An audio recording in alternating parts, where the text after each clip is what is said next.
be nice.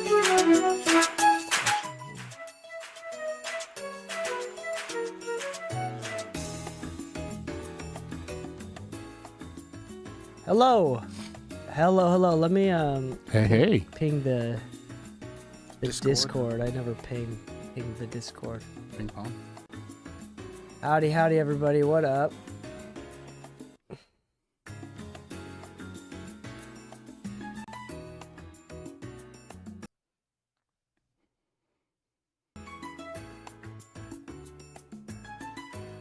Make sure that's good. Okay, good. All right. What up?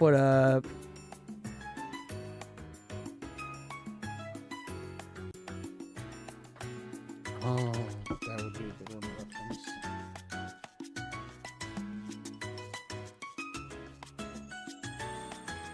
What's the company that does automated analog pass-throughs with a robotic arm? Aria Mastering. Yeah, I'm just trying to think of ways to make use of the gear while I don't intentionally use it for myself as much. Like without having to rent it out.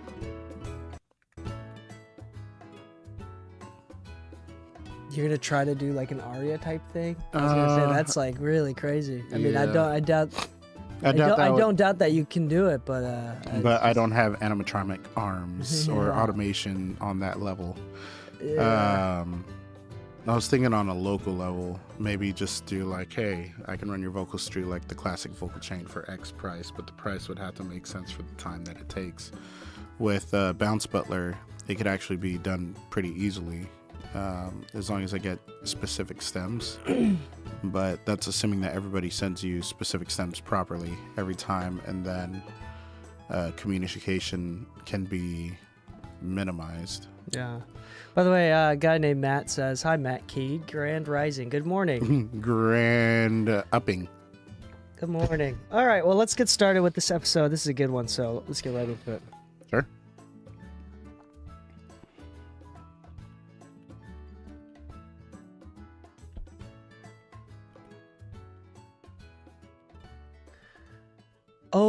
Oh, yes, I remember. I hope that's a good thing. Yes, it is. All right. Your head looks cute.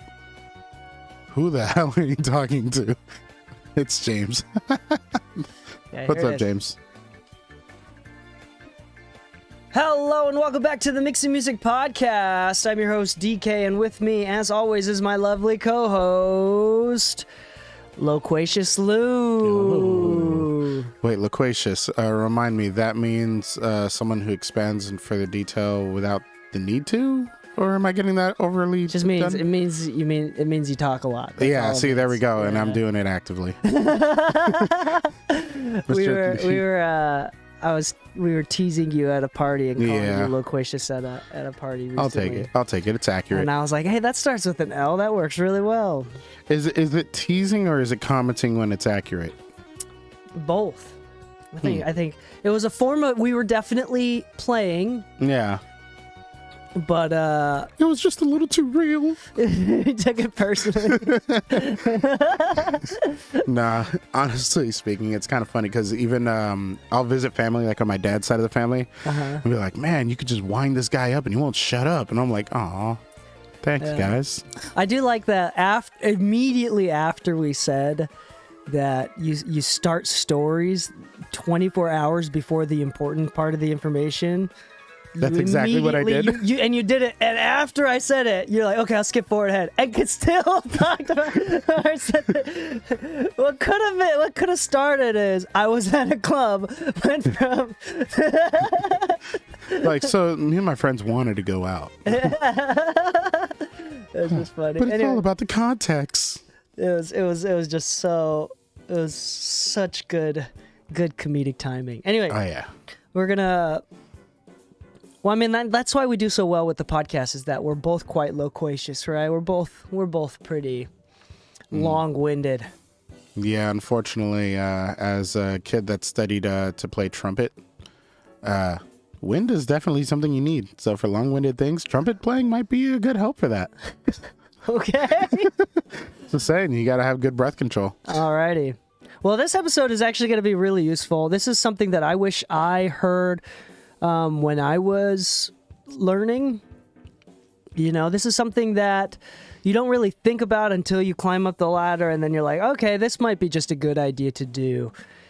In general, we want to talk about what, as a mixer providing a service, what sort of deliverables you should always consider, how to bounce stems, like, you know, bouncing an instrumental version, a clean version, what that really means, et cetera, et cetera, et cetera. Mm-hmm.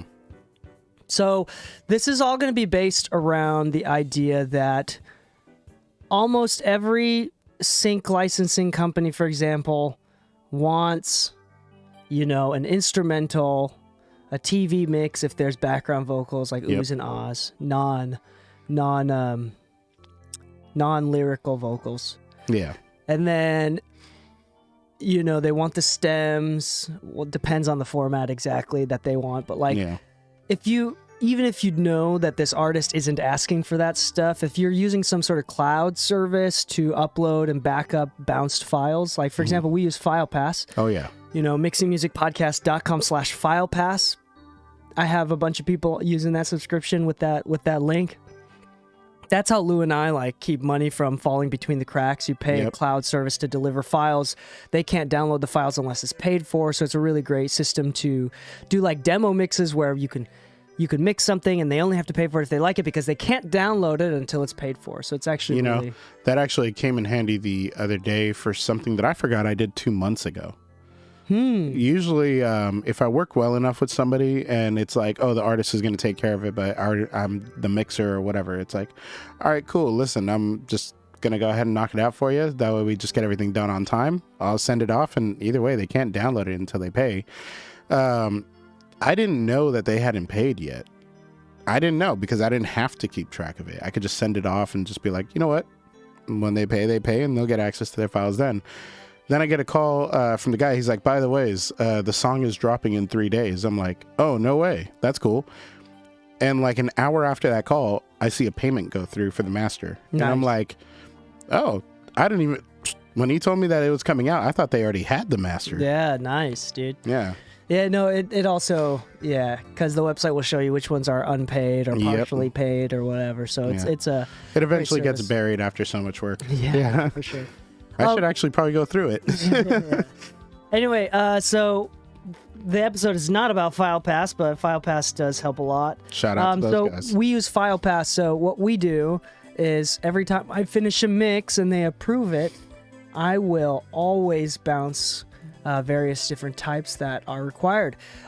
Preface before all of this stuff is that each individual company, whether it's a sync or some sort of agency or talent management, it doesn't matter, or obviously a label, each company has different requirements, and what we're talking about is like the baseline average between all of them. For example, most companies don't require an acapella, but might as well just bounce an acapella anyway. You know what it's good for? Sync. Yeah, well, I mean, a lot of sync companies don't even ask for it. So it's like they want more like the TV mix, which is again the instrumental plus non-lyrical vocals. So oohs and ahs and harmonies, as long as there's no lyrics. Yeah. Right. And then what an instrumental is, I mean, by just the instruments by itself, things of that nature. So every company is different. So if you are submitting to a company or a label or management team of some sort, just realize that they have their own systems. And what I have in front of me is the systems and the PDF specifically for Capitol Records, which is one of the companies that I submit to quite often, which is under Universal, if I'm not mistaken. I'm pretty sure. In general, with like higher level mixing, most of these companies, especially for sync, film, and TV, like at minimum, they want 48K. So that's something to consider as well. Like when you're mixing, you always want to mix whatever that you get. You can even upsample it if you need to. I do upsampling every once in a while. So if I use if there's like a less professional producer who bounces me 4116, I will upsample to 48, convert the files. I know it doesn't do anything, but it's just because I know that the companies They're eventually going to ask for that. Yeah. So that's just something to consider. Anyway, Lou, can you talk about the usual standard alt mixes that you always print? So let's say I'm a client, right? And I hired you to mix. We're on mix 2 or whatever, and I approve the track. Yeah. Okay, it's done. We're done mixing. What files typically do you recommend bouncing? So I'm gonna list them based on my organization, but obviously everybody's priority list is different. But I actually have a template where I just set my routing and stuff for mixing, but it's already like consolidated down to the print deliverables. So drums, bass. So stems. We'll just generalize to say stems. Yeah, stems wise, it'll be like drum bus, bass bus. Usually it's going to be like keys and then miscellaneous melodies. So things like strings or other things of that nature, sustained melodic information. And then SFX, which is usually special effects. So it could be like risers, white noise, booms, things that wouldn't necessarily be an instrument per se, but rather an effect from said instruments. Yeah. And then you have lead vocals, backing vocals. This one's kind of a variable one. Some people want the lead and backing vocals with their effects printed in with them, and some people want them separately. Typically, I will give them separate unless otherwise asked for it, because some people want the vocals dry, so that they can do whatever post stuff or any future stuff on their own without having to worry about a delay that's ringing out in the middle of a line. And then let's see, acapellas in general. So all vocals, no music. Instrumentals, all music, no vocals. A performance version, which typically on my end of the request is usually just take the lead out. They still want the backing vocals and all that kind of stuff. They still want harmonies. And then I also get requests for a all but drums and bass version. Usually meaning that they're going to perform with like a drummer live and they have a bass player. But they may not have like a keyboardist, or the keyboardist is really just more of a filler player and more of a playback controller. And then a master, and then I don't always do the clean if I'm not asked for it. That's just a me thing, because typically they'll let you know when they want a clean, or a clean isn't always necessary. Not every song I work with has like profanity in it. Yeah. That's right. Yeah. So, I mean, if I'm talking about like, I'm really future proofing. So, assuming that there's no company that's specifically requesting it, I'm just future proofing this cloud. So even if someone asks for the individual files 5 years later and I've lost the entire thing, I just want to make sure if I want it fully backed up. I mean, obviously the main mix. If I don't typically do this, but if I'm trying to be extra, I'll do a pre-master as well. Ooh. Yeah. Ooh, And obviously an instrumental. Acapella is typically the least asked for, but I'll do an acapella. The TV mix if there's non-lyrical background vocals, right? I said instrumental as well. And then clean mixes if it is, if there is a clean mix. Anything else other than the pre-master, I'll just do them. If I've already mastered the track or put a limiter on it, the only pre-master I'll use is the main mix. Although if a label is specifically sending out mixes, for example, the last mastering engineer that the label wanted to use was Dale Becker from Becker Mastering, and in that situation, I had to print a pre-master for everything. So instrumental, TV mix, etc., etc., etc. But if I'm just doing stem mastering. No, just the various alt mixes. Gotcha. Yeah, just the various alt mixes. So like typically the high-level mastering engineer will do the main mix, but as well as through the same mastering change, will print the instrumental, the TV mix, etc., etc., etc. But just so it's all the same process, they'll usually send it all over pre-masters. Yeah. So that's another thing as well. And then obviously we have the stems. Now, again, the stems is going to be different for every single company, and especially naming is going to be really, really different for each company and each requirement. But in general, I think that some basic general guidelines that you can use is try to keep the stems less, like 15 to 10 max. Like if you can do, like you want to separate them as much as possible, but at the same time, the more you separate them, the more annoying it is for the person that is doing the editing or potentially using it.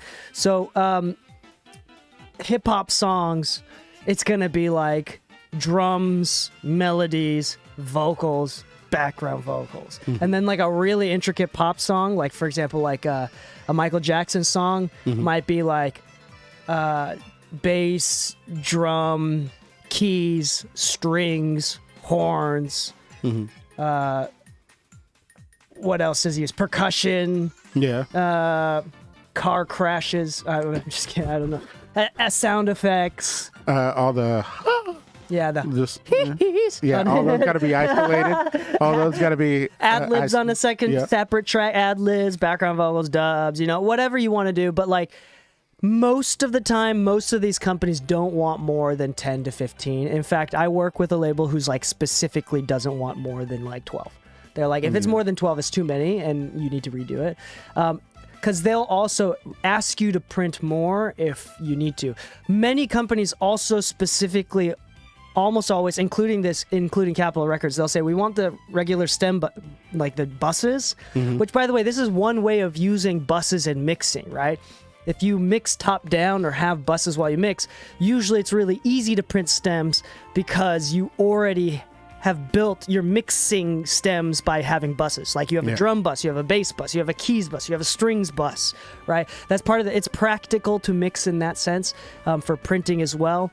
But a lot of companies, if they want anything separated out, it's always going to be drums. So it's like they want the drum bus, but if you really want a future-proof, but also expect that they may want all the individual drums separated as well. Lou, you said you have a template for printing all the stems out pretty quickly. Yeah, it's my mixing template. So everything gets organized and categorized by what I typically get requested for. Anytime I know in advance what they're actually asking for that's different, then I'll modify that said template to add a group for that. But I use the subfolders, and then from those folders, I'll actually do top-down mixing. Yeah. Because a lot of times I ask people to print exactly what they had and what they liked. And shout out to Prestone. He'll actually send me 2 folders. He'll send me dry and wet. And I usually start with wet. And if there's an issue with something that's wet, then I'll recreate it with the dry or, correct whatever I need to correct. But that's kind of like the cool thing. Like typically he will let me know in advance what deliverables he needs, and it's usually the same, but once in a while there's a production where like, oh, we actually have this other element that I would also like a stem for. And it's like, great, no worries. I just create the bus, and then when it's time to print, I can actually highlight those folders, click bounce, and then it'll actually bounce those, assuming that there's nothing on the master bus yet.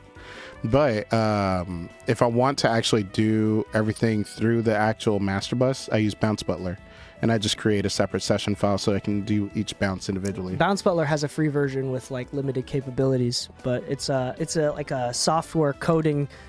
It's basically an Apple code. script. Yeah, it's an Apple script that bounces stems for you. It's not the most intuitive thing, but it's actually saves you a lot of time, a lot of fun. Yeah, our friend Shock worked on one with his friend that like they're not selling it or anything, but it's just one of those where song? Like no, a script. A script. Okay. Yeah, and the script worked really well. There's like a few things that needed correction, but once he figured out how to correct it, I was like, oh, this is actually a little bit simpler. But depending on how my template is set up, depends if it fully works or not. We just found out that our workflow is quite a bit similar, but not exactly the same. So the script didn't work as well on my end. Yeah, so scripts, that's a whole nother conversation for another time. If you really want, I know some nerds that get into that. But there's a couple other things that I specifically want to talk about with these things that people will get wrong. Almost the number one mistake is the point of the stems is when I import the stems in a session, it should sound fucking similar to the final mix. If not exactly the If same. not exactly the same. Yeah. And there's going to be a little bit, because when you bounce the stems, it's not, unless you're like using some sort of side chain with the limiter and everything side chaining the limiter, that's fucking annoying. You don't have to do that. Yeah. But the point is, it should sound relatively the same. This even goes to when you're printing individual tracks. Stems and tracks are different. Stems is groups, where tracks is all the individual tracks. Does that make sense? So I know that a lot of audio engineers like, did you bring the stems? Stems is actually the colloquial and informal way of saying the individual tracks. But in real life, stems is groups.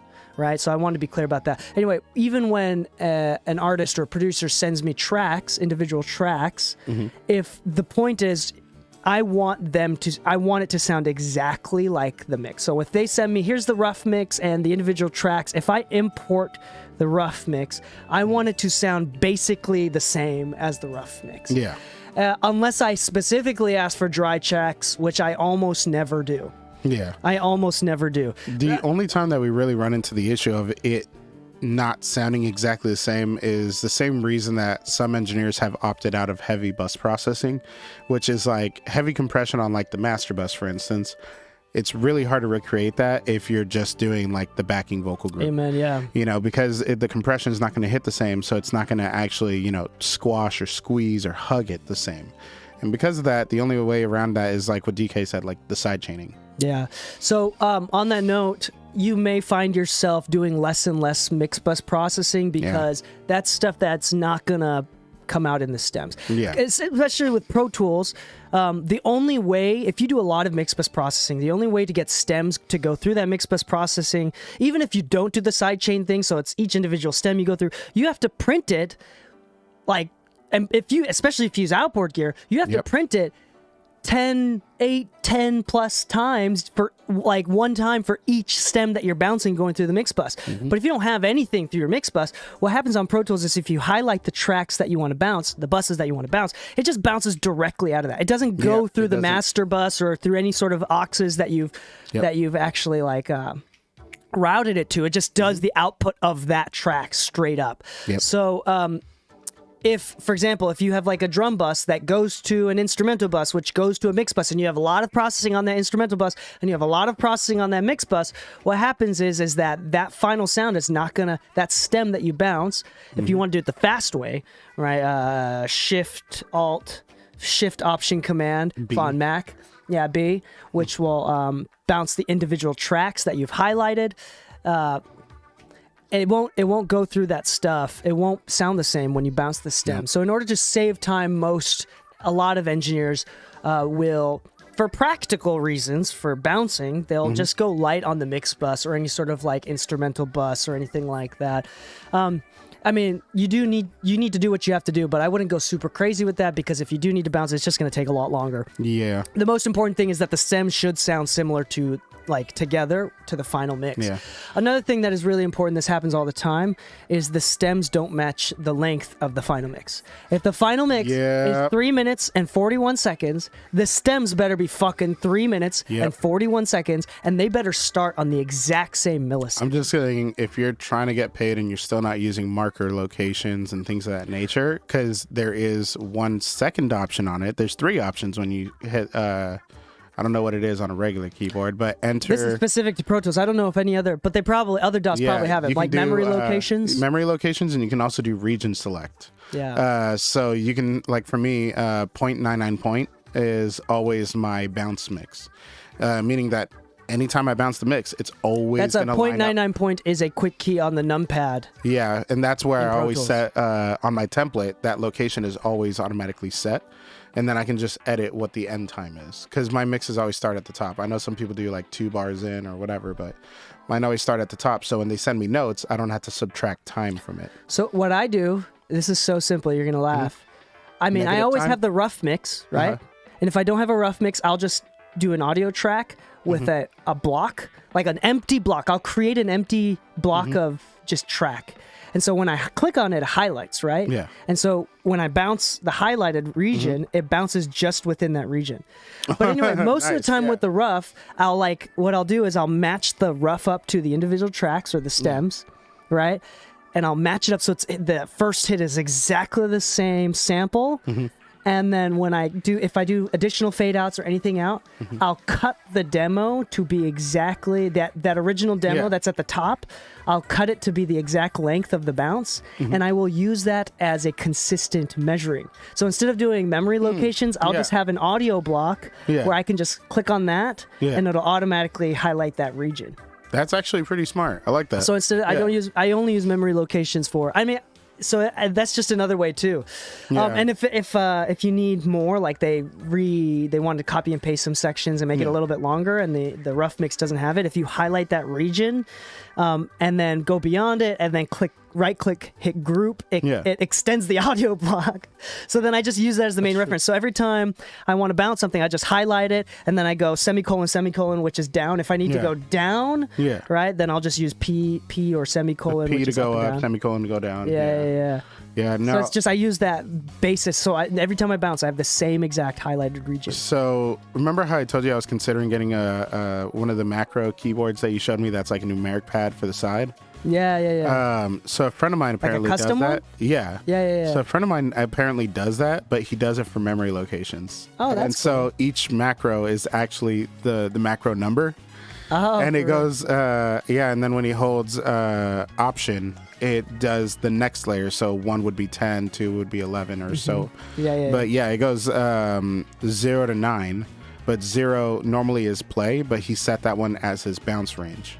And I was like, I hate you because now I want this. And I know it's just an expense to hit a button. I already have the shortcut. I don't need this, but I love it. Yeah, that's a whole nother world. I mean, I'm into building custom mechanical keyboards, and they have custom macro pads where you can program the buttons to do an entire script of things, or just simple apparently buttons. Baines has one, not the Stream Deck. He has the Stream Deck, but apparently he has his audio suite and his clip effects macroed in. Yeah. That's a pretty common. Yeah, which I like that because it's like one reference that he had was like de-essing. You know. Yeah. I don't like the thing with I think you do need Stream Deck for audio suite stuff, because unless there's like a hotkey on the keyboard available for a command, I don't think you can do macro, because I don't think so. Like a custom macro pad, you can't do clicks or like menu things, you know. Which, by the way, guys, I think Stream Deck is free on your phone, isn't it? I don't remember, but I know to install the macros for Pro Tools, you need to pay for the $10 a month or whatever. What's it called? I forgot what it is. But anyway, I know what you're talking about, because Andrew it's a Sheps is service. also on the platform too. Yeah. He has his own version of Bounce Butler on that. Yeah. Anyway, so as far as another thing too, so if you're literally if you're trying to future-proof right now, I know that you may be in a position right now where none of your clients are asking for these files, but if you're trying to just get it right, what I would do and what I would recommend every single mixer every single time, and assuming that you are doing the mastering, and if you're not, you just send them the pre-master versions. You just do the main mix, have it clearly marked, an instrumental mix, have it clearly marked, an acapella, have it clearly marked, a TV track if necessary. Not every song can have a TV track, because not every song has vocals that are non-lyrical, right? Yeah. But if it has oohs and ahs in the background, print that out. Or if it has vocal samples, I would do an instrumental without vocal samples. So even if the beat has like a pitched up, sped up vocal sample, I would do with and without the vocal sample, because sometimes they don't want any sort of lyrics, because that detracts from like a commercial. Like if there's a lady talking in the commercial or someone talking in the commercial, any sort of vocal in the song that they use in that commercial would be distracting. So I mean, wouldn't that just be the instrumental at that point? Yeah. So the instrumental with and without the vocal samples. Yeah, the vocal samples, any sort of vocalese. And then last thing is, if possible, like a clean mix, I would have that. I would put those all in a folder called masters or mixes, and then I would just put stems in. And if you really want to go the extra space, or if you have just a lot of space on your cloud, then I would make a duplicate copy of your Pro Tools session or of the session of your DAW. Only, and I think I don't know about any other DAWs, I can't speak for any other DAWs, but in Pro Tools you can check says only save the active audio. So instead of Yeah, doing so- instead of doing all the back audio that's not even shown up in the Like session, the playlist and all that kind of Yeah. stuff. Yeah. So So, you can- it's a save copy in, and then you have 3 selections, 2 of which is audio files and main playlist only, and the third option being selected tracks only. So you can actually choose specifically to only have certain tracks. You can choose to make it the main playlist only, which means that it's going to take all the audio that is shown and actively in use. And then if you want to go as far as just clicking all audio files, that means that all audio that's within the session will be present. But then it negates the use of main playlist only. there you go. Yeah. Lastly, if you really want to future-proof it, if you just directly upload the Pro Tools session, one thing that you would always want to do is that for as far as mixing plugins go, the expectation is whoever's mixing it will have all your plugins, and if they don't, it's their typically, if you're. It's part of the reason why you hire mixers, because mixers have all the plugins. So if you are wondering what plugins to buy and you're trying to spend money on Black Friday, just like wait until you have sessions, you receive sessions that you don't have the plugins for, and then buy those plugins. Yeah. That's a really solid way of collecting plugins over the years. Like Black Friday has already started for a bunch of companies. I know for Waves, even hardware companies already are sending me emails. Yeah, so like get plugins, because yeah, that's a thing too. Like if you receive a session from a label and it has plugins that you don't have, you got to fucking figure that shit out. You can always ask for the individual stems and whatnot. You can always but ask for the demo. It's just friction that you don't want to add. Anyway, but the only, as far as like cultural expectations of plugins that you shouldn't expect anybody else to have, is always MIDI or like virtual instruments. If you have MIDI or virtual instruments, always print those into audio files. That is a baseline expectation.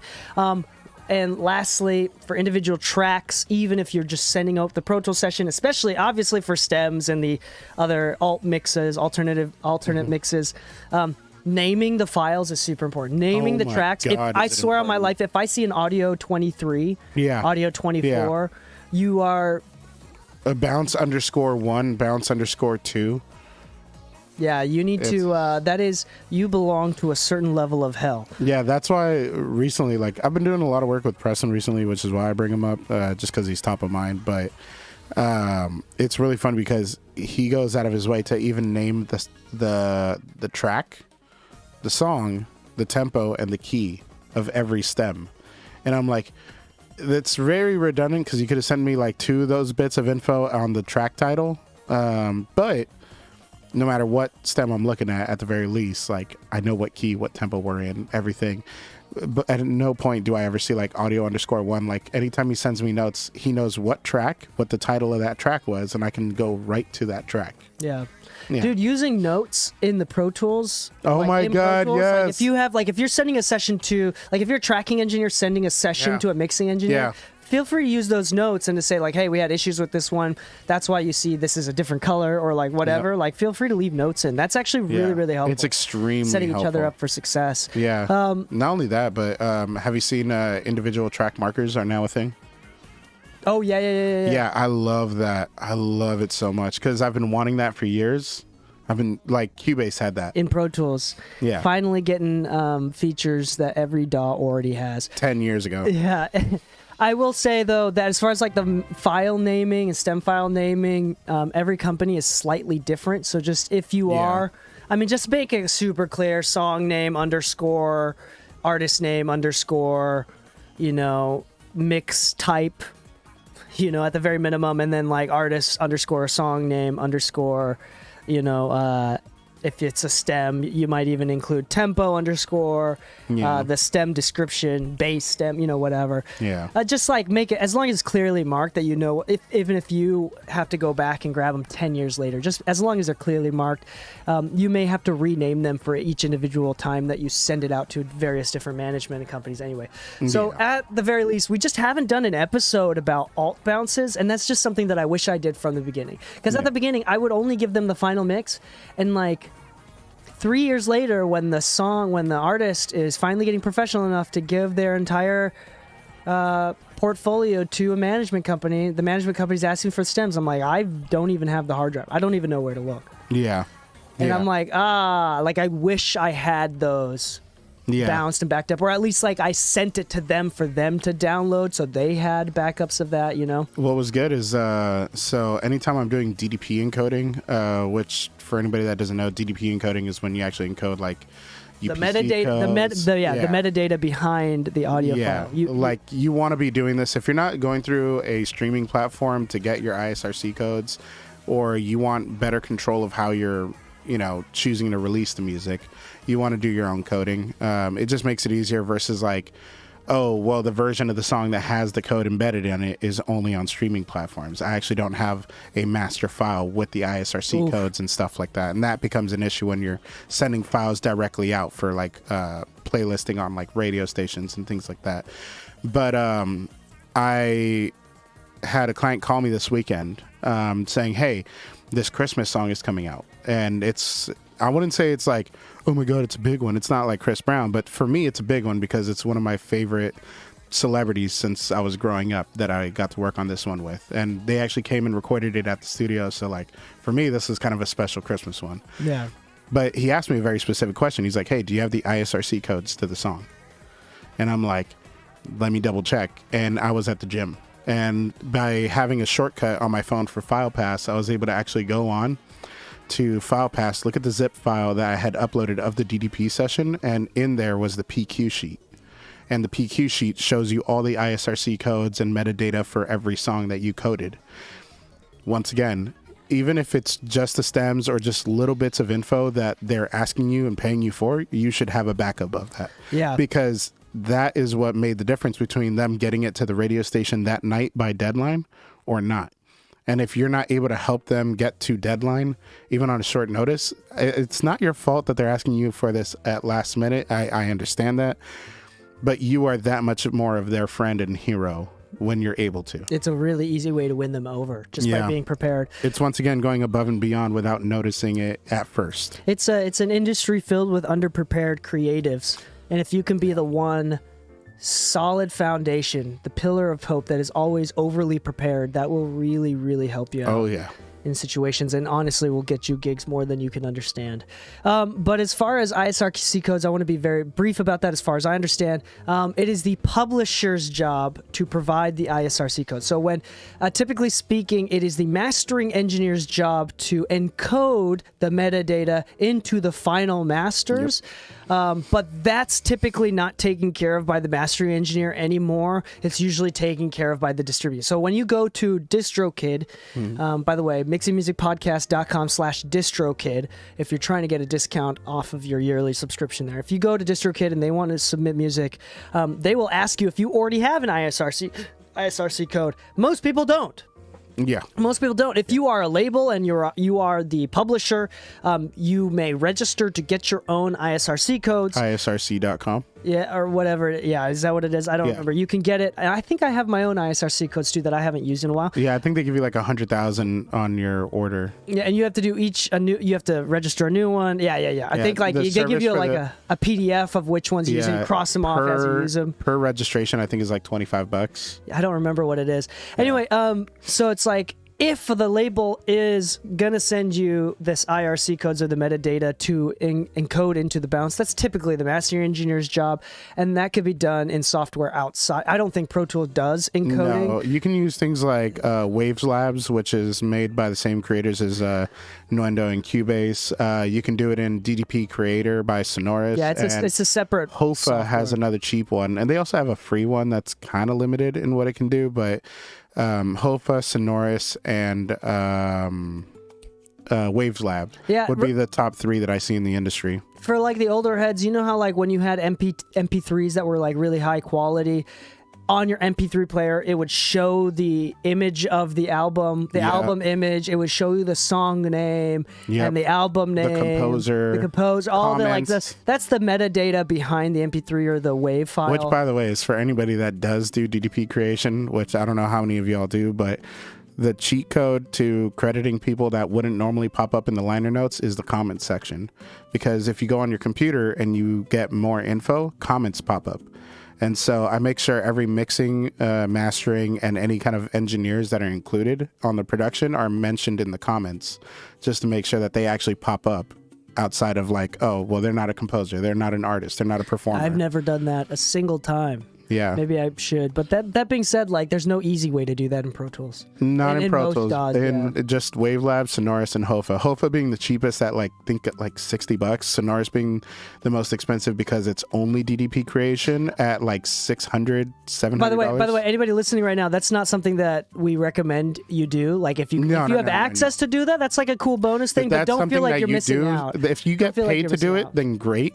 If you don't get paid to do it, don't even bother with it. Yeah, I get paid to do it, so don't worry about it. Again, if you are not your own publishing, if you do not own a label, you probably do not have your own metadata to begin with, and that's what the job of these distributors do. And so to be honest, most of the people that ask me for this are usually people older than me. Yeah, there you go. So it's an old school way of doing it. So now if you upload through DistroKid, they take care of all the metadata for you and encode it as you upload to their website, and they distribute it to Spotify.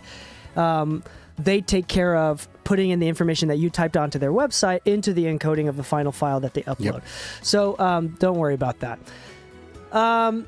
I think that's kind of it as far as uploading and bouncing alt stems. I think the only thing that I want to mention is like clean versions.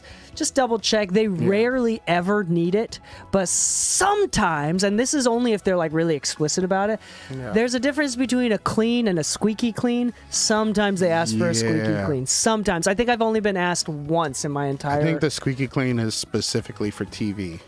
I don't know what it is. For music video. But I mean, clean is regular swearing. Right? Damn, shit, fuck. I think you can still say goddamn. No. I would just cut everything. Like there's no point in like, damn is a light word. And this is also country dependent too. Yeah. So like our friend or Jonah just came back from playing with Rich. I think goddamn is censored unless it used to be at least. Yeah, it doesn't Rich matter. Brian. But he told me that like depending on the context of the same word. Depends if it could be allowed to be said in China.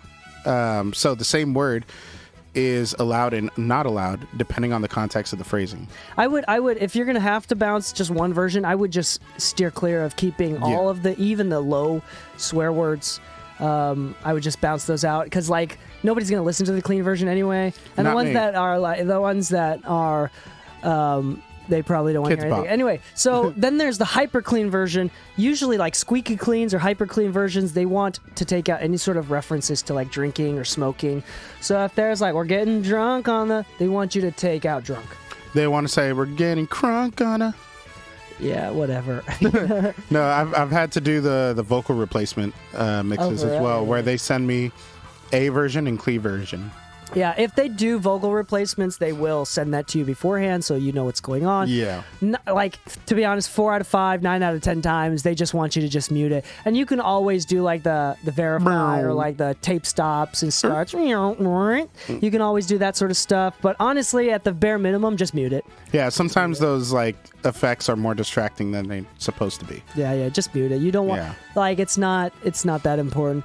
Like the last 2 where they replaced the songs, the artist was like, what's the point of having the explicit version? Let's just use the clean version. Yeah. So it's like that became the main mix. Yeah. It's like, like if you're really good at like, there's something I'm not good at, and I praise those that are. Like vocal chop edits have never been in my strong house. And again, that's something that like a producer might do. Yeah. So like if you can make clean edits sound cool, honestly, this applause is for you. Also, clean edits are not half as important as it used to be. Like you have to go out of your way to find clean edits of songs anymore. Censorship was a bigger deal 30 years ago. I used ChatGPT to update me on what words were allowed about like a week or 2 ago, and because the free version of ChatGPT is back in 2021. It's like, well, these were the words that were allowed, but there have been recent changes. I was like, oh god damn it, I don't want to have to do the research. Yeah. There's it's wild. So anyway, just make sure that you communicate and you just go the extra mile, having these bounces done. Anything outside of the scope of what we talked about, that's fairly normal. Just make sure that you actually, I swear on my life, if they give you a PDF of how to bounce stuff, read it. Do not.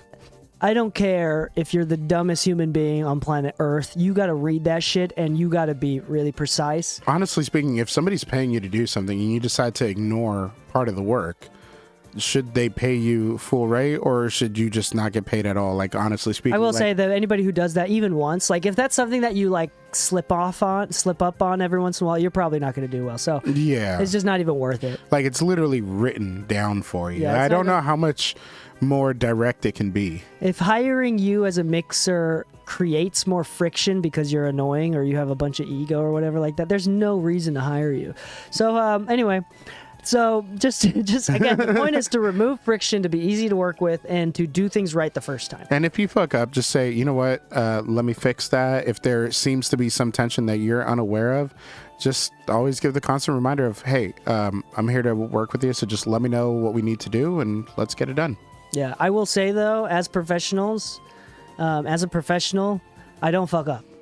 I am the quality control. Like, and I'm not just like trying to be exaggerating. I'm not like exaggerating or like saying anything like this. Like, if you are the type of person that no shows, once a year, that is way too much. That is actually already fucked up. Yeah, that's like even if you're like, oh, I don't no show or like go late to meetings sometimes. Like I only do that every once in a while. Like that's already way too much. Yeah. That's already way too much. You got to be the type of person that nobody even can second guess. Oh, this guy's like if they're looking at the clock and you haven't shown up yet, it's like that you want to be the type of person where they have absolutely no fear that you're going to be late. You know, so it's like just be that guy. Don't there's no exceptions. Just assume that, and as you're learning and growing, obviously you're going to make mistakes. But if you've been doing this for 10 years and you're still fucking up and you're constantly getting asked for revisions or you can't do the shit that you've been asked to do, like that's probably why you're not doing as well recently. Yeah, to be honest, like there are going to be people who carry you in their good graces, and because of that, you might fuck up once. That's a bad power dynamic too. No. You don't want to be the type of guy that you owe favors. No. It's not the favors. It's saying that if you've been so consistent for like the last year or two with this client, and you're late once, and you communicated that in advance, saying, "Hey, I'm really sorry, this happened," they might give you a pass on that one. But if it starts to become a pattern because you felt comfortable enough to repeat that, you are going to lose your client. The good graces should not be assumed as static okayness. Amen to that. Yeah. Anyway, so just be a good, disciplined human being, and you will actually do well. Oh, yeah. All right, so on that note, thank you so much for listening. This camera is wigging out. I apologize. Thank you so much for listening to the Mixing Music Podcast. If you haven't already, go check out our exclusive content at mixingmusicpodcast.com/exclusive, where you get 2 extra episodes every single week hidden behind a paywall for $4 a month or $40 a year. That's literally less than a single cup of coffee at Starbucks or any of your local barista shops for really awesome specific information on mixing tips that we break down. James, Braden, and I break down. It's really, really helpful, I think, for anybody that's signed up. We always get new names on there, so thank you so much for signing up. If you want to support the show in a way that is completely free, just rate 5 stars. Whatever platform that you use, Google, Apple, Spotify, whatever you can. Leave a comment on the platform that you can. Yeah, leave comments, anything. Just interact in one way or another. Just say hello. Ask questions. We love to answer them. We might do more Q&A episodes in the future. Anyway, but thank you so much for listening. We appreciate this. We hope that we've been helpful in helping you build a career as an audio engineer, specifically as a mixer. And on that note, happy mixing, my friends, and stay saucy. Audio 23 be coming in clutch sometimes is probably the most truest statement I've ever heard. Okay, I need to use the bathroom real quick. You good? And then I'm gonna study up on the next one. Okay. Make some points. What's up, everybody? Let's see. James, Mr. T looking ass. Yes, but I don't have that middle section or the side sections anymore. I'm just normal cute, Let's see. I just landed a studio. Congrats on that, Black in Vegas. Let's see. But I wanted to stay in the box. And the guy had an Apollo Twin 2. Would it be worth getting a compressor preamp? That depends, honestly. Take it from 2 guys with the studio. we're big believers in that you don't actually need outboard gear, and that sounds hypocritical coming from two guys with outboard gear, but a great reference point is that we always say, like, if it helps you get to a certain destination faster, so let's say that you're always after a certain quality in vocals and things like that, and that's what's helping you get the job done faster. Let's say that you're a per project type of price point versus per hour. Then yeah, buying some outboard gear could actually help you get the job done faster. But if your clients aren't asking for it ever, and there has been no issue with your quality with it yet, and you can't really afford it just yet, let's just say that you have to go out of your way and maybe eat ramen noodles for a month just to be able to make this happen right now, I don't think it's really worth it, to be honest. I have a tube tech, I have the distressors, and I have a bunch of other things, and that they're fun and they're good, honestly. But at no point is it the reason that I make money or not. You know what I mean? Like, there are people who are going to book a studio based on what you have, and those are usually customers and not clients. If you really want to grow in this industry, you need to focus on your clients, not your customers as much. Your customers, you still need to treat them right, and you need to do good by them. But your clients are there for you. Your customers might be there for the equipment list, for the vibe, for this and that, but they're not really tied down to you. You want to find out what will help convert them to you. If the gear is why they were there, then great. Maybe you do buy the gear, but if they weren't booking you already because you didn't have the gear and you're looking to find more clients, buying gear isn't necessarily one of the ways that it's going to be helpful or fruitful in that venture. If anything, going above and beyond in the services that you provide, in the experience that you create for them when they're there with you, that's going to make you a ton more money. Honestly speaking, if my tiny 9-foot by 14-foot office, which got even smaller once I put the treatment in, because my treatment is 6 inches deep each, so we're talking about now an 8-foot by 13-foot office, and I just put an audio rack in there with like a ton of gear and everything, which is eating up like another 2 feet, maybe 18 inches to 2 feet. My office isn't big by any means, but yet I'm still able to crank out quality that people really want, with an experience that they look for, with a level of simplicity that is necessary for them to continue doing their work. So the outboard gear, like the preamp, the compressor, and things of that nature, isn't really going to help you if it's not something that directly makes your work that much more efficient or possible. There's actually a great interview. I was listening to it this morning with Baines, and I think his name is McGallagher from Sweetwater. I wonder if I still have it on my phone. We'll see here. Hip hop mixing with Baines, Young Thug, Gunna, YSL Records, and it's on the Sweetwater YouTube. If you watch that one, he talks about how when he gets asked, you're kind of on a hybrid workflow. You've got all this stuff. You also work in the box. He even admits that there are some people who could mix better in the box than him, but the only reason he has the gear is because it helps him get to his destination faster. And when you have a lot of work in front of you, doing your job faster and just as efficient is the goal, not necessarily having it because people book you because you have it. No, they book him because he's efficient, he's fast, and he's good. But yeah, the compressor preamp combo, it works for studios. It helps you get to your destination faster. If your studio is known for quality and you're trying to up the quality and keep that growth going, then I don't think it hurts to buy it. But I think you need to ask yourself if you're in the stage to buy it. Are you financially equipped to buy it? And if the answer is no, because ramen noodles all you're going to be able to eat for a month, and you're going to have to not drive around as much to save on gas and things of that nature, it's not worth buying it right now. But yeah, let's see. In Ableton, bouncing and printing is so much simpler in a way. You know what? I'm not going to lie. I've heard that a lot, and I do get a lot of mixes that come from Ableton.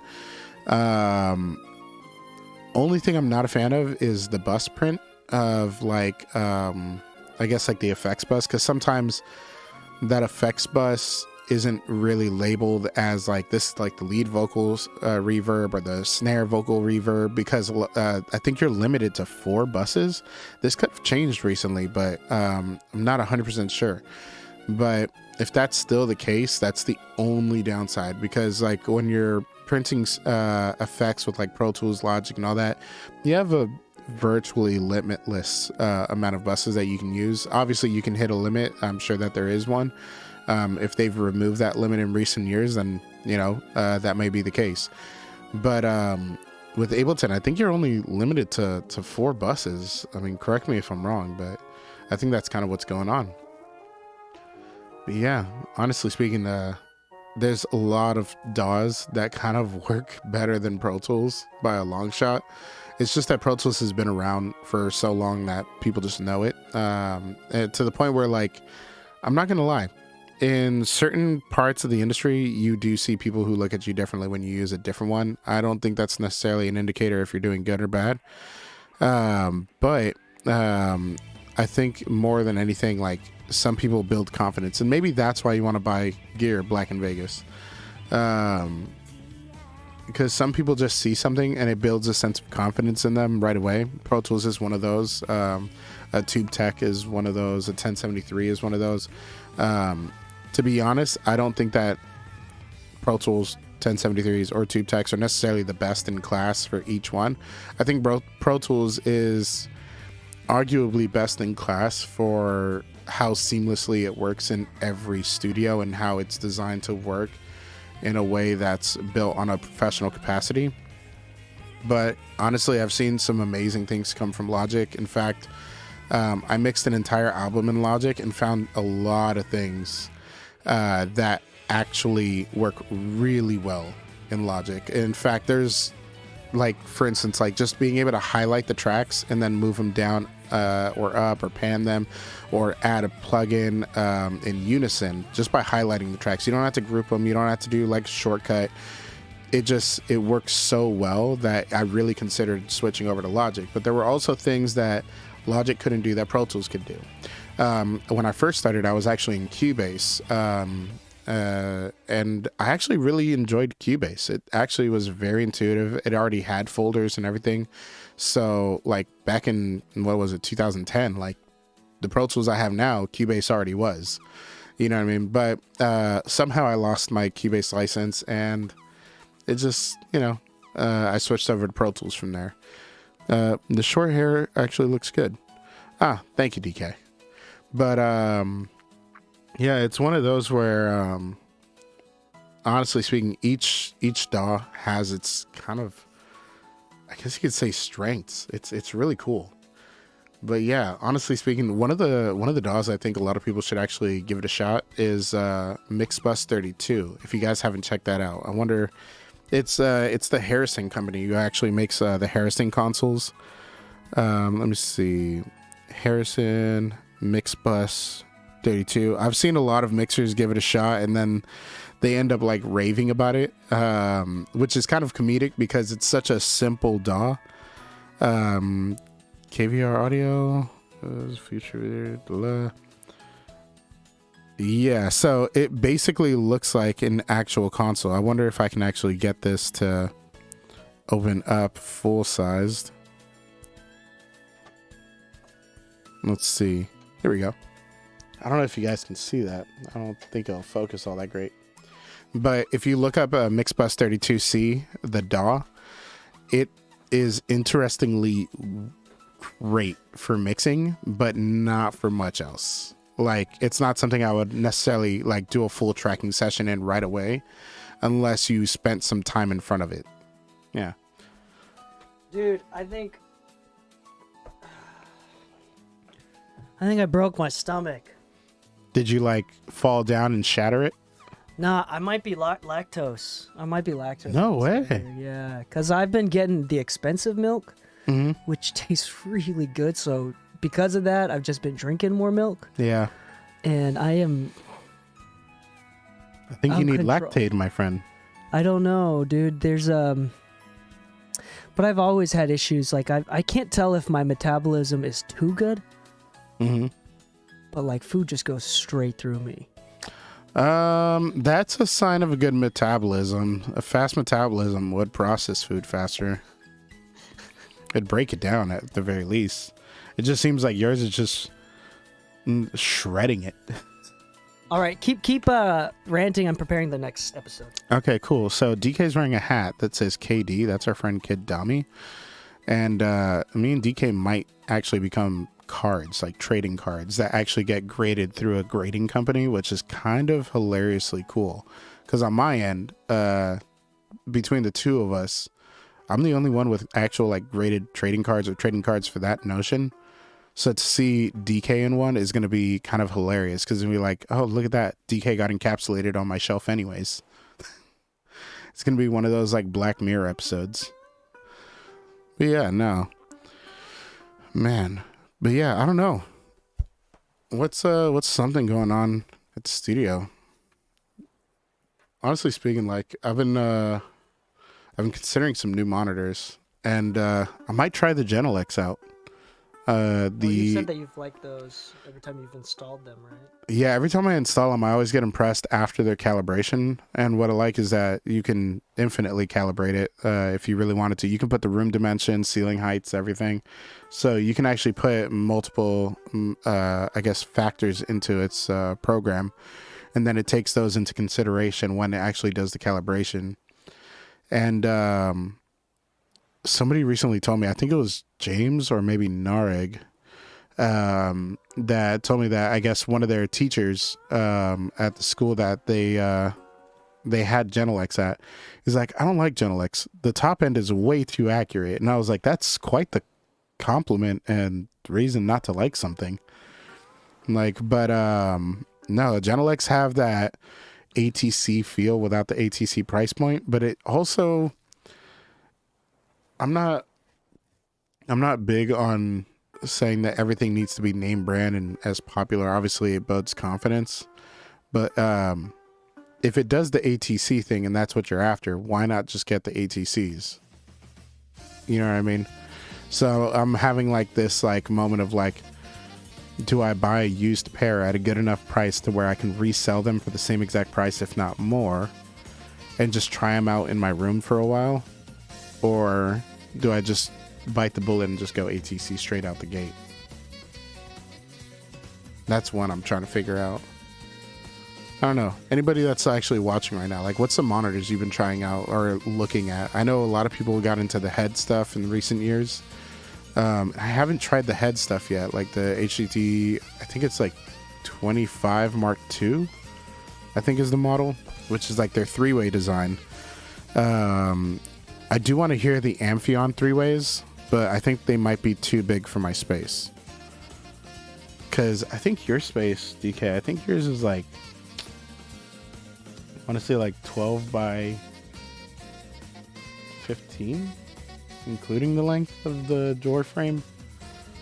I don't know. I know your space is definitely much bigger than mine. Sorry, I'm like really focused on this next lesson, which I think is going to be fantastic. But Ooh, I'm already fantastic. like reading through this stuff. This is going to be fantastic. Yeah.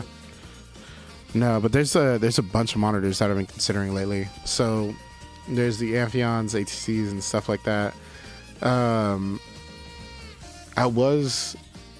I was curious to take another listen at the IB1Ss, but I just remember not being so fond of them. But with the new ones that came out, I was curious about them.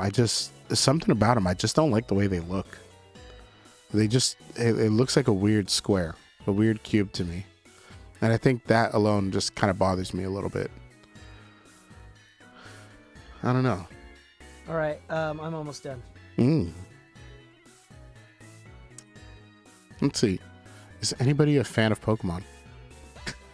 Because I definitely am. I finally found a way to get emulators on my phone. So anybody looking for an iPhone emulator that actually works and doesn't require you to install a billion jillion things, that doesn't require you to connect to your computer, it's literally just a company called Eclipse. You just look up Eclipse GBA on Safari. You literally just hit their link and it's going to tell you to save to home screen, almost like a bookmark. And sure enough, you can pay like Pokemon Crystal and all that kind of stuff on your phone, which is nice. Legally speaking, you have to own a copy of the game for it to be legal for you to actually download the ROM and actually play it. But thankfully at home, I actually got a few copies of old games. Outside of that, cannot condone it. But It's just been a blast having this. We're gonna have to do parts 1 and 2.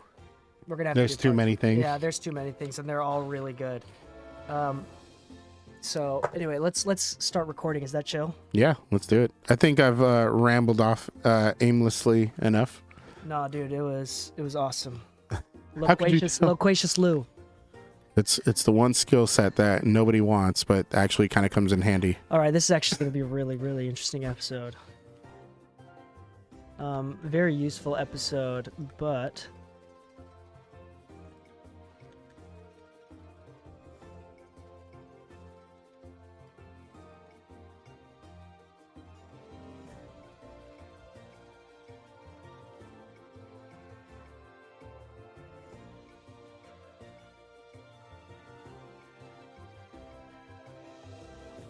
okay. Talk dirty. Okay, this Oh. Is that dirty enough? I don't think that's what they meant, but whatever. Talk dirty. Okay, like DBX 160Xs. Test. Okay, here we go. Ready? Yeah. Nickname. Did we pull one out? Oh, Check. Hulu. Huh? Hulu. Oh. And my co-host, Hulu. Sorry, I'm making myself laugh. That's pretty lame. James responds, ooh. All right. Hello and welcome back to the Mix and Music Podcast. I'm your host, DK, and with me, as always, is my lovely co-host, Lou. That's right. You can catch me watching Bob's Burgers any day. Latex Lou. Hulu. Yeah, Latex Lou is I'm also sorry. coming I in just the saw comments. that. Yeah. We are live on YouTube and Twitch right now, so we're seeing comments in real time. That was quite the unexpected name. Well, this is going to be an interesting episode because I'm reading through a book that is quite famous for different reasons. Regardless of how you feel about it, it's a very interesting read. And I think there's a lot of lessons to take out of it. This is a book called 48 Laws of Power by Robert Greene. This is my first time reading through it. And man, it's weird. It's a great book. I do a lot of reading. I love reading. And I don't know why. I'm a total like self-help business guy. Yeah. Like I go to the store hoping that I can I go to the bookstore hoping that oh, there's going to be a fiction book or just like a book that I can enjoy. Yeah. And I look for a book that I can enjoy, but the one that looks like I would enjoy it the most is like Marie Kondo's How to Spark Joy by Organizing Your Life. And I'm like, that sounds like the shit. And I'm like passing by everything else because I thought that was the most interesting. I don't know. It's just something in me. I went for Harry Potter and I walked away with the 48 Laws of Power. Yeah, there it is. So this is something that is I need to be a little bit careful with too, because I'm no psychologist or anything like that, so I can't properly say what is it called when you not deduce, but I can't say what my own father is or isn't, but I have a feeling is a megalomaniac, which is someone that is actually obsessed with power. So I grew up, my father who has a PhD in management, basically 48 laws of power for business, but at a PhD level. Yeah. And so his entire job is manipulating people to be motivated. That's what it is. Especially as a C-suite officer. I hate to say it, but isn't that basically a life coach's job too? We're not going to get into life coaches. But anyway, so this is something that he always brought up. He would teach me stuff when we play 500 with the friends, I won't put myself down to your level because I want to stay in charge of y'all, keep that respect. So I always offer to throw the ball. I will never catch with you because we're not on the same level. I would tell me, I was 8 when he told me that. I was damn, okay. Anyway, so this is a weird topic for me. I don't really like his abuse of power. I didn't like the way he looked at it.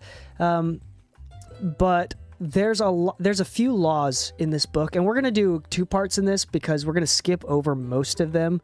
But there's a lot of really good stuff that is directly pertinent to mixing, to audio engineering, that I think would directly help your career, directly help your life in general, specific to what we do for work, audio engineering, mixing.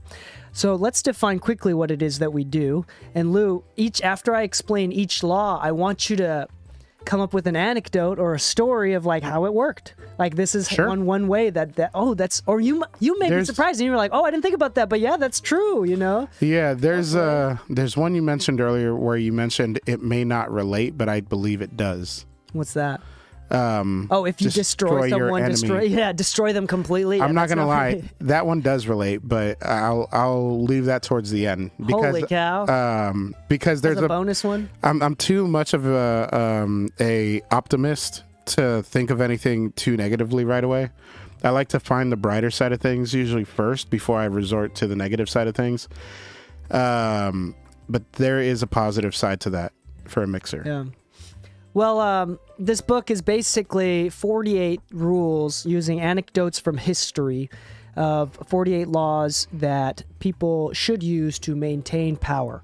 And the book is written in the sense of like if you want to be a king or like some sort of ruler, a politician, or even in the sense of like business. The point is if you and in the book, the writing is really interesting because the author has purposefully written it and he'll like blatantly say, in order to manipulate, to lie, steal, and cheat correctly without getting caught. This is how you do it.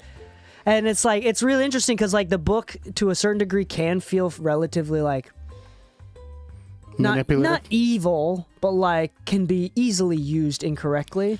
But I think that reading this was fairly good to begin with because at least you're aware of it. Yeah. You know, and I think that a lot of these rules can be used appropriately to your advantage and the advantage of everyone around you. So I want to talk about that and we're just generalizing and I'm kind of refitting everything. But anyway, let's start off with law number 4.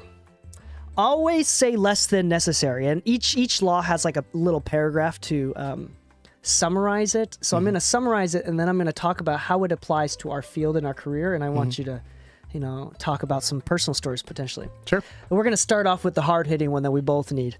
Law number 4, always say less than necessary. When you're trying to impress people with words, the more you say, the more common you appear, When you are trying to impress people with words, and the more that you say, the more common that you appear, and the less in control. Even if you are saying something banal, it will always seem original if you make it vague, open-ended, and sphinx-like. Powerful people impress and intimidate by saying less.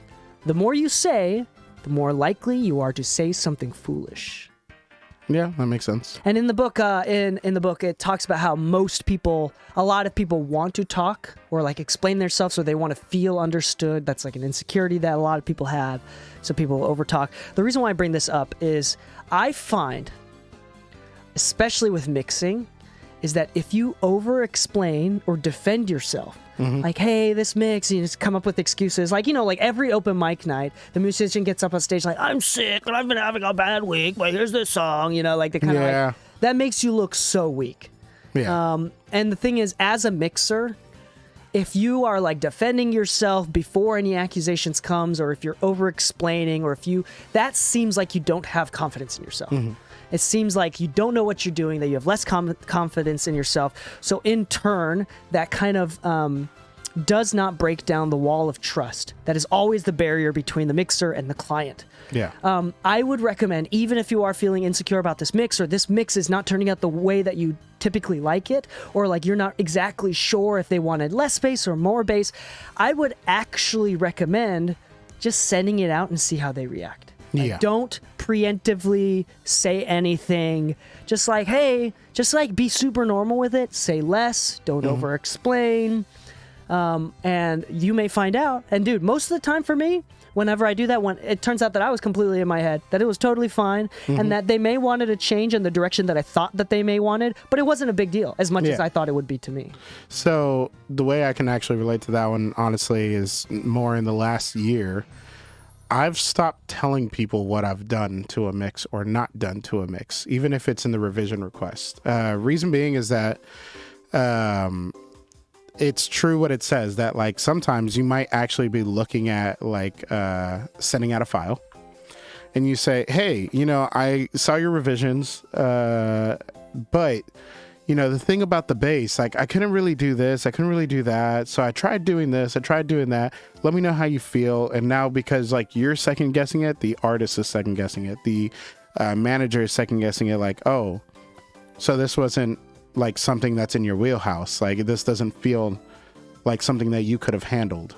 And that sense of communication was just you trying to be open and direct with people, sure.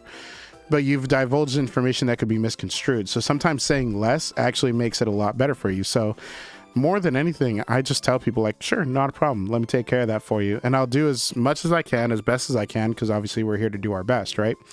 But once I turn it in, it's like, hey, I got everything as much taken care of to your notes. Let me know if there's anything else you need. I send it out and they'll always be like, hey, there's something different about this one. I like it or I don't like it. But typically speaking, they don't question me in the process. Now they're listening for whatever it is I did because I'm not telling them what to listen for.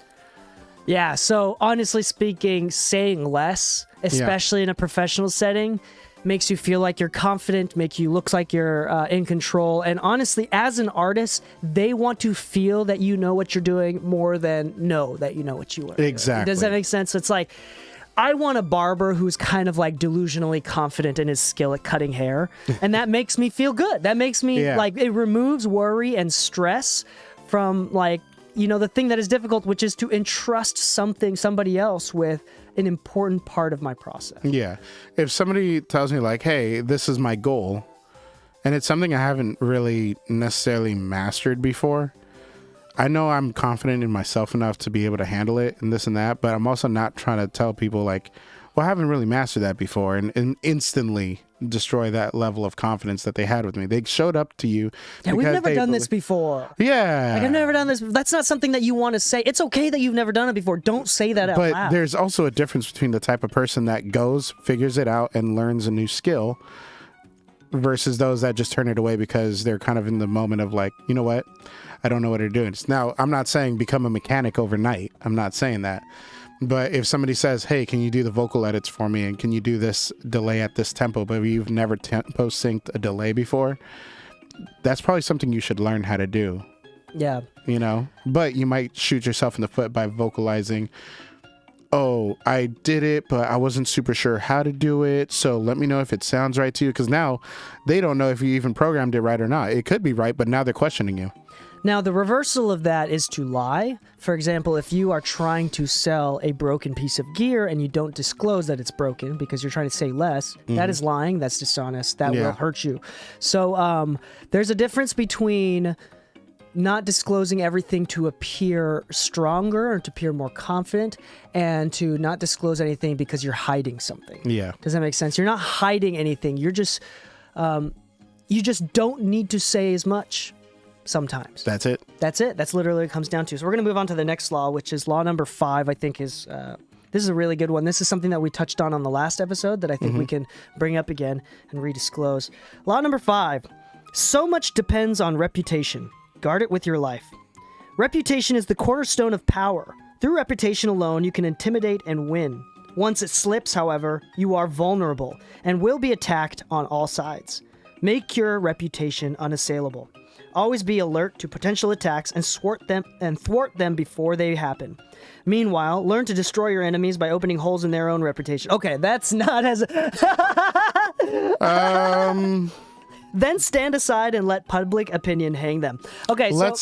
Let's... I don't think you need to do that. I think that naturally happens. You don't need to do it. I was going to say, let's also define what an enemy is in our industry. Yeah, there's no real enemy unless you got that big of a like Tupac Biggie beef with somebody. Yeah. Like you got to be willing to gun someone down to have that kind of beef. Holy shit. I'm just saying, like, at what point are you like, you know what, fuck DK, his mixes aren't even that good.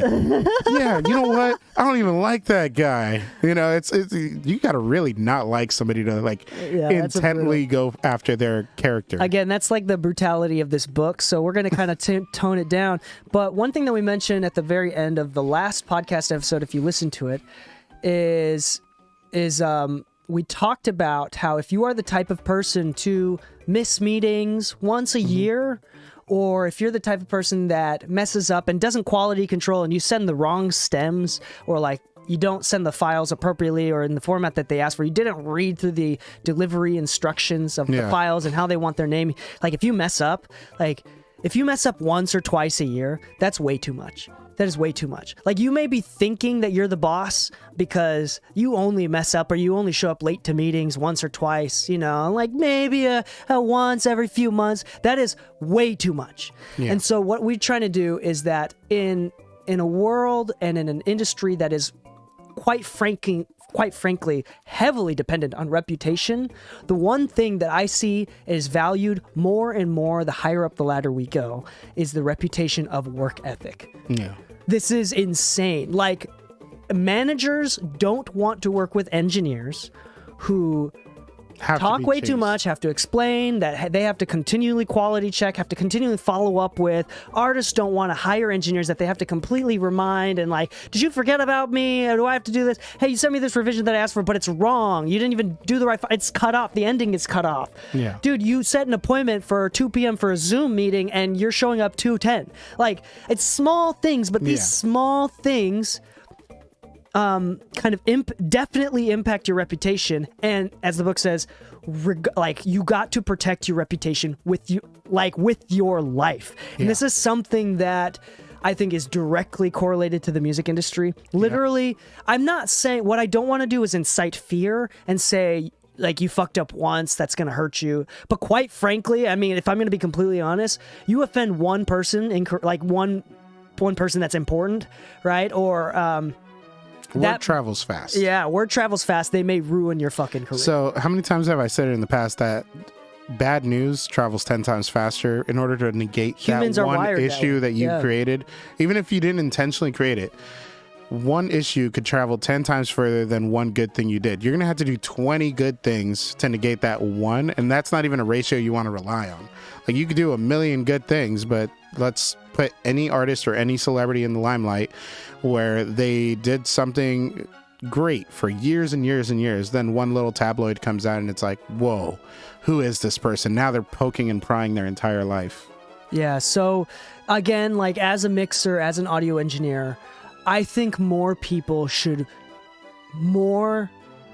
take more control and use more discipline to protect their reputation with their life. I think that is honestly the differentiator between those at the top and those at the bottom is just straight up reputation that is earned. Yeah. Earned. That's really important. Reputation is not given to you in most cases. No. If someone gives it to you, that's because you earned it in some way or another. If you're 18 and you got a shot to the big leagues, that's because you're reliable or like you're a genius or something superior about you. So it's like and one way to be superior, if you are not a prodigy, one way to choose to be superior is to be really, really reliable. Yeah. That is so important. And again, according to Robert Greene, protect it with your life. We do not recommend, I mean, I personally, the ideas of like attacking people is not as relevant, I feel like. So no, honestly. Because that affects your reputation too. Yeah, I do think though, one company that like, I walked in the room as they were talking shit about me. Oh, nice. They never got hired by me ever again. And the sad part is that one project, I had paid them closer to like $12,000 in like 1 week's worth of work for them. So the funny thing is like, it was one of those where it's like, hey, these people would have told me anyways, because they actually ended up telling me everything you told me the other day. But me walking into it, that's impressive. Yeah. Why would you do anything like this and expect me to continue wanting to work with you? I'm sorry that happened. That's a terrible situation. But I mean, that's a very important thing. I think part of your reputation is the poison that you speak. Yeah. Or, if you're a negative person, I'm sorry, why would anybody want to be around you? There you go. So keep that in check. Just, self-discipline goes a long way. Yeah. Another thing that I would highly recommend as well is part of the reason why it's, in one way, it's so easy to get to the top is that most people do not guard their reputation with their life. Yeah. Most people do not consider trying to create the self-discipline.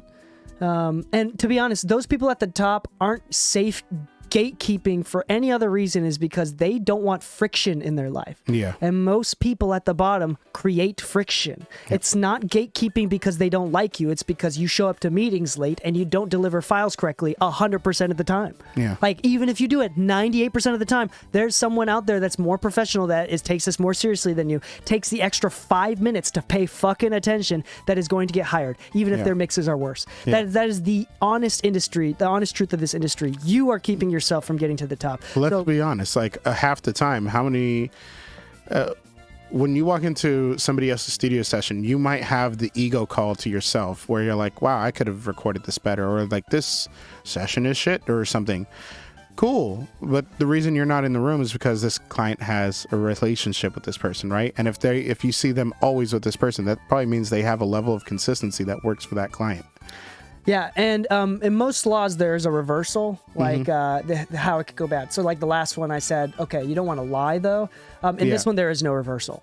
It's just the God's honest truth. Okay, another one that I want to share is number 6, court attention at all costs. Everything is judged by its appearance. What is unseen counts for nothing. Never let yourself get lost in the crowd then, or buried in oblivion. Stand out, be conspicuous at all costs. Make yourself a magnet of attention by appearing larger, more colorful, more mysterious than the bland and timid masses. The reason why I want to bring this up is I want to bring this up in the context of social media and branding. Again, the difference between someone that charges a very premium price for their services and a normal price for their services is 98% branding. And again, part of that branding is that reputation that you've built, obviously. But if you are, front of mind is first to hire. There's a reason why ads work. Even if you have a less superior product, but you're always running ads, your product will sell. Yep. Most people, because people see it often, it's repeated, they start to trust you. There wouldn't be an advertising business if there wasn't some sort of psychological effect on human beings, right? Even if you are aware of it. Yeah. Right? So that's something that is super important. You build another quote, you build a brand, whether you do it on purpose or not. Yeah. So for example, if most people are building a brand of not being active on social media, to be kind of in the clouds, to not be very known, to not be taken very seriously. And you're kind of boutique. Maybe it's a cool thing. You're kind of boutique and very, you're my guy that I don't want anybody else to know about because you're my secret sauce, whatever. That doesn't help you in a business sense, right? To be someone's hidden secret sauce. So one of the things that I would recommend, if you're going to build a brand, regardless of whether or not you do it on purpose, then do it on purpose. Be front of mind. Don't go on social media unless you're planning on posting. That's another thing. Don't just be a lurker. Post, even if it's just something silly like stories or whatnot. There's another quote that we often hear in the business is, the more you look busy, the more busy you get. Yeah. Looking busy gets work. Yeah. So it's you don't want to be the type of guy that's always offering discount and honestly looks like you don't get a lot of work done. Look busy, and that will make you more busy. Yeah, honestly, true. I get it's kind of funny because I feel bad whenever I receive these texts because some days I really just want to help people out, but I do get a little bit busy with the projects that I'm on.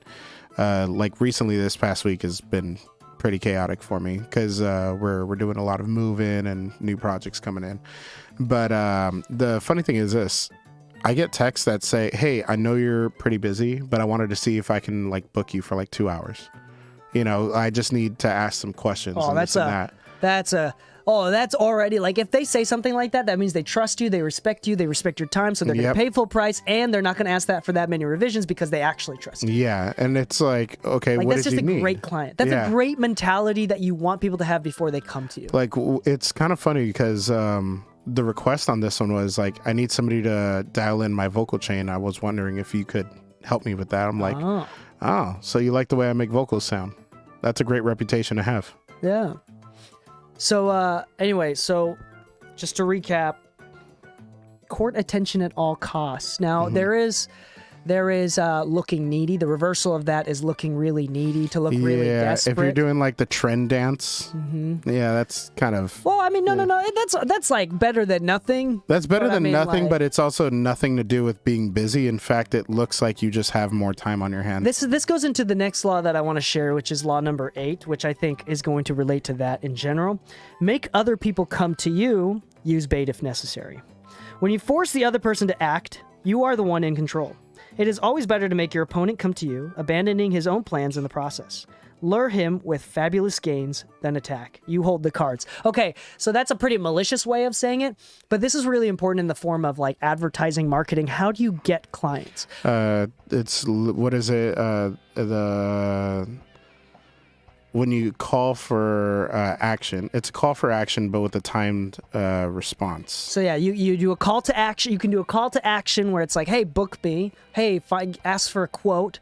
But then We only have 3 slots left. yeah, then you can add urgency by saying 3 slots left, or only within the next 12 hours, or the first 10 people that hit me up, or whatever. Those are all part of marketing. But in general, the point is, I want y'all to think about marketing differently. People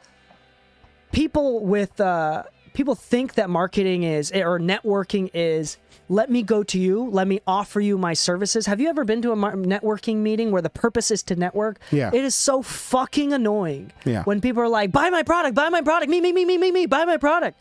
And it's just like, you don't want to be that person. It's not effective. It's annoying. You hate yourself. And you're like, I don't even know why I'm doing this. It's just really hard. It's just annoying. The one thing that you can do is that you want people to come to you. So one, I think in marketing, that means opening the door, having a call to action that is clear and obvious. Listen to the Mixing Music podcast. Submit a form on my website to get a quote. Hire me on Engineers or whatever it is. Find me on SoundBetter.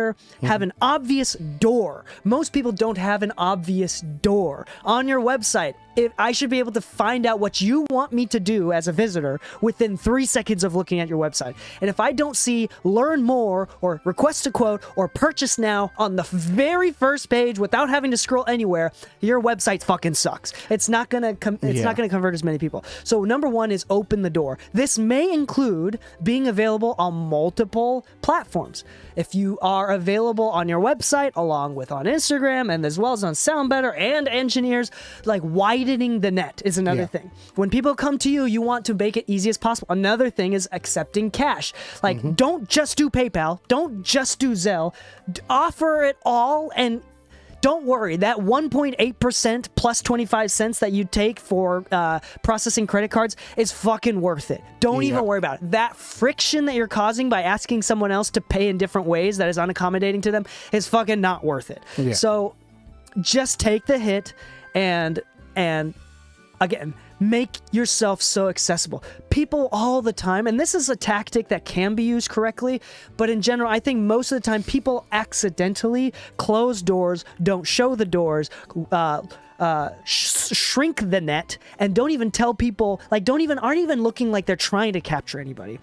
The secret for good clients, for example, like when you provide value in this podcast, what I'm doing is basically telling y'all, all tens of thousands, hundreds of thousands of y'all listeners, like, hey, I'm available for mixing and I know what I'm fucking doing.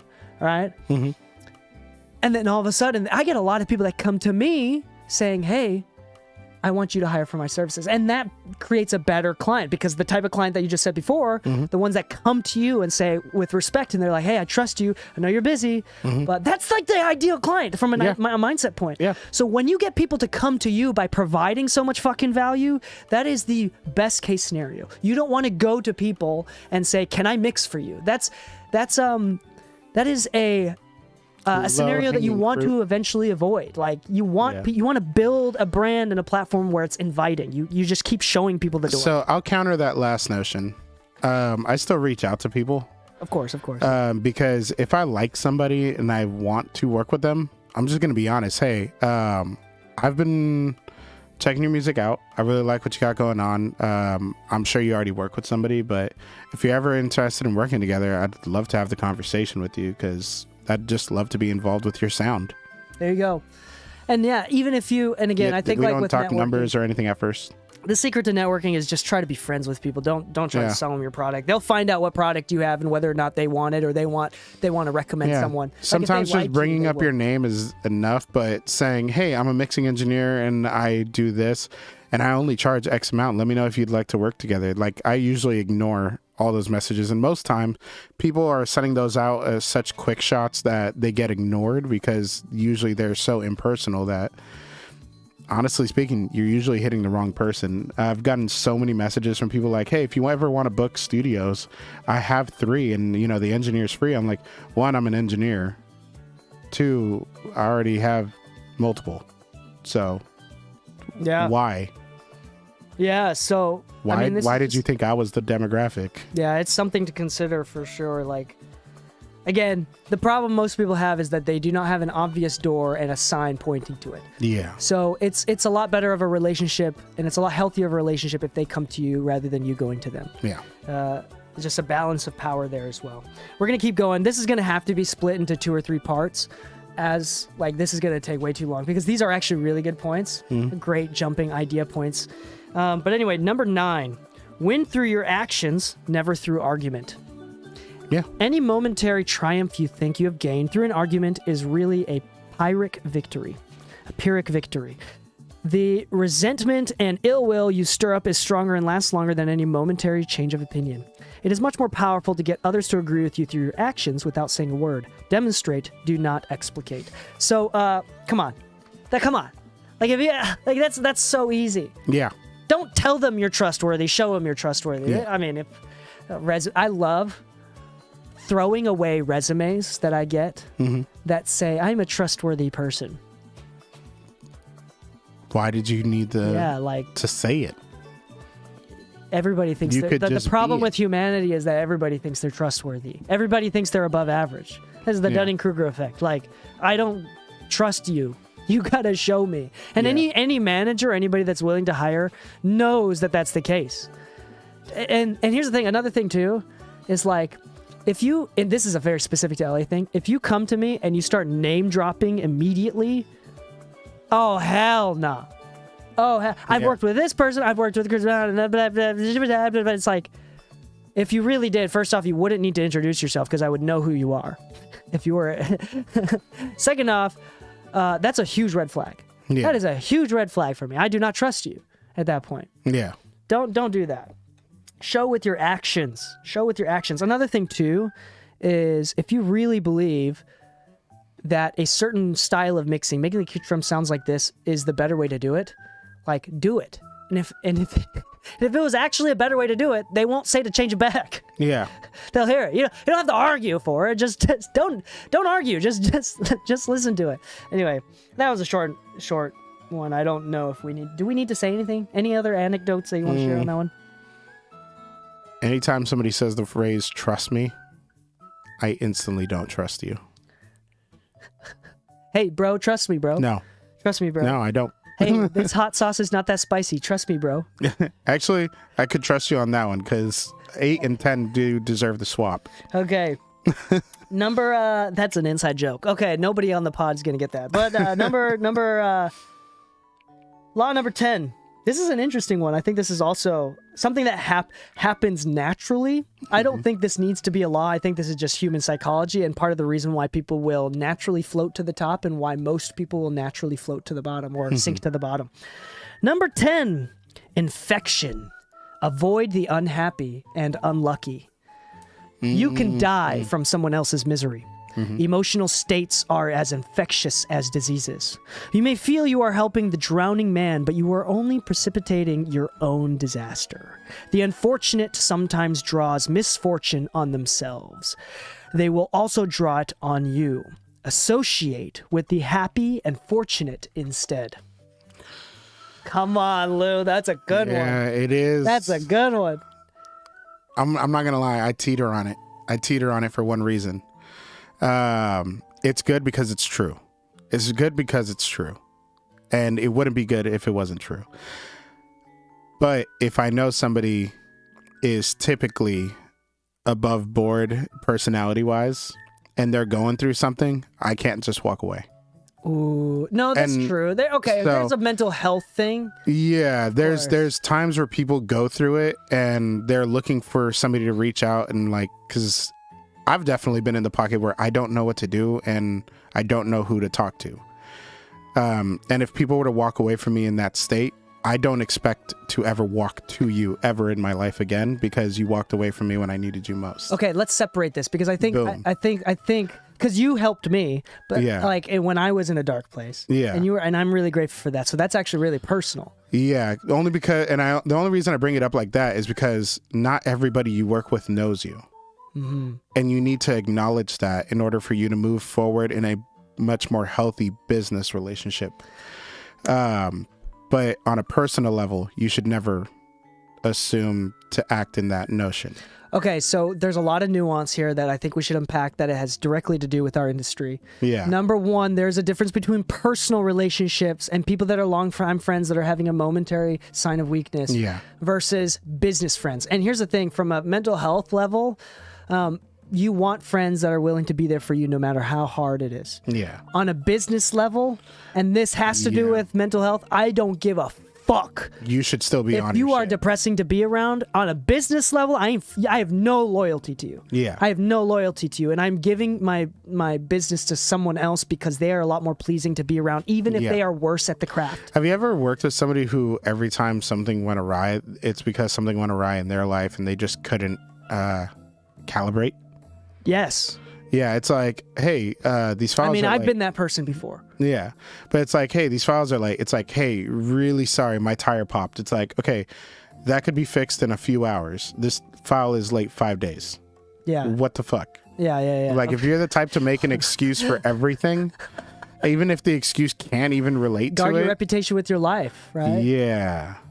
Yeah. So it's one of those where it's like when people complain a lot when they're like, oh, you know, it's just because everybody, like, I'm gonna say one that I heard recently, and I can't take this guy seriously ever since. What is that? He said it's because Tizio is getting all the good songs. Oh. And I heard that and I'm like, listen, maybe you know or don't know, but me and Tizio are on good terms with each other. I wouldn't say we're like best friends or anything, but like we've done plenty of work together and we've had plenty of conversations. Tizio earned his shit. So you bitching and moaning about his success and that's the reason that you don't have success makes me think so much less of you. Yeah. That it's not even. I couldn't take that guy seriously ever since. Oh, that sucks. Like- I don't even know who it is, but yeah, that would hurt me too. No, it's true. Like you want to avoid, and I think the people that do like, really at what point well, do they say that about me? Okay, so yeah, that's true. And then here's the thing too. On the positive topic of this, I think things like maintaining and protecting your mental health, doing therapy, doing the hard thing of finding a therapist, committing to it, and you know, approaching your ego and confronting yourself with your ego and trying to work through your trauma Yeah. is super important. It's extremely important. It's super difficult, but it's really important. And I think that's part of the reason why I'm such a huge proponent of self-discipline is because the more you take care of yourself and the happier you genuinely become, the more people want to be around you. And honestly, in more ways than people realize, that affects how much business you get. Yeah.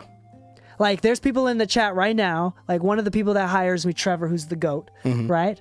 If I was just an asshole because I didn't go to therapy, I guarantee you, no matter how good I am, Trevor wouldn't like me half as much. Yeah. You know, but now Trevor calls me every single night. He's just like, dude, how are your kids? I love you to death. I'm Yeah. so obsessed with you. And he's just like always trying to hang out with me and be my friend. It's amazing. No, and He's in the chat, so I'm giving there's also a difference between healthy competitive Trevor needs to communication. stop calling me. That's the point of Trevor, stop it. Call me. Forget him. No. But like, there's also a difference between healthy competitiveness, which is something I bring up a lot to everybody, because I find different individuals my healthy competitor. You, for instance, being one. Because if I see somebody I know doing what I do and they're busy, why the fuck am I not busy? I don't like that for myself. So I'm not saying I need to beat them. I'm saying, I can't fall that far behind. What the hell, you know?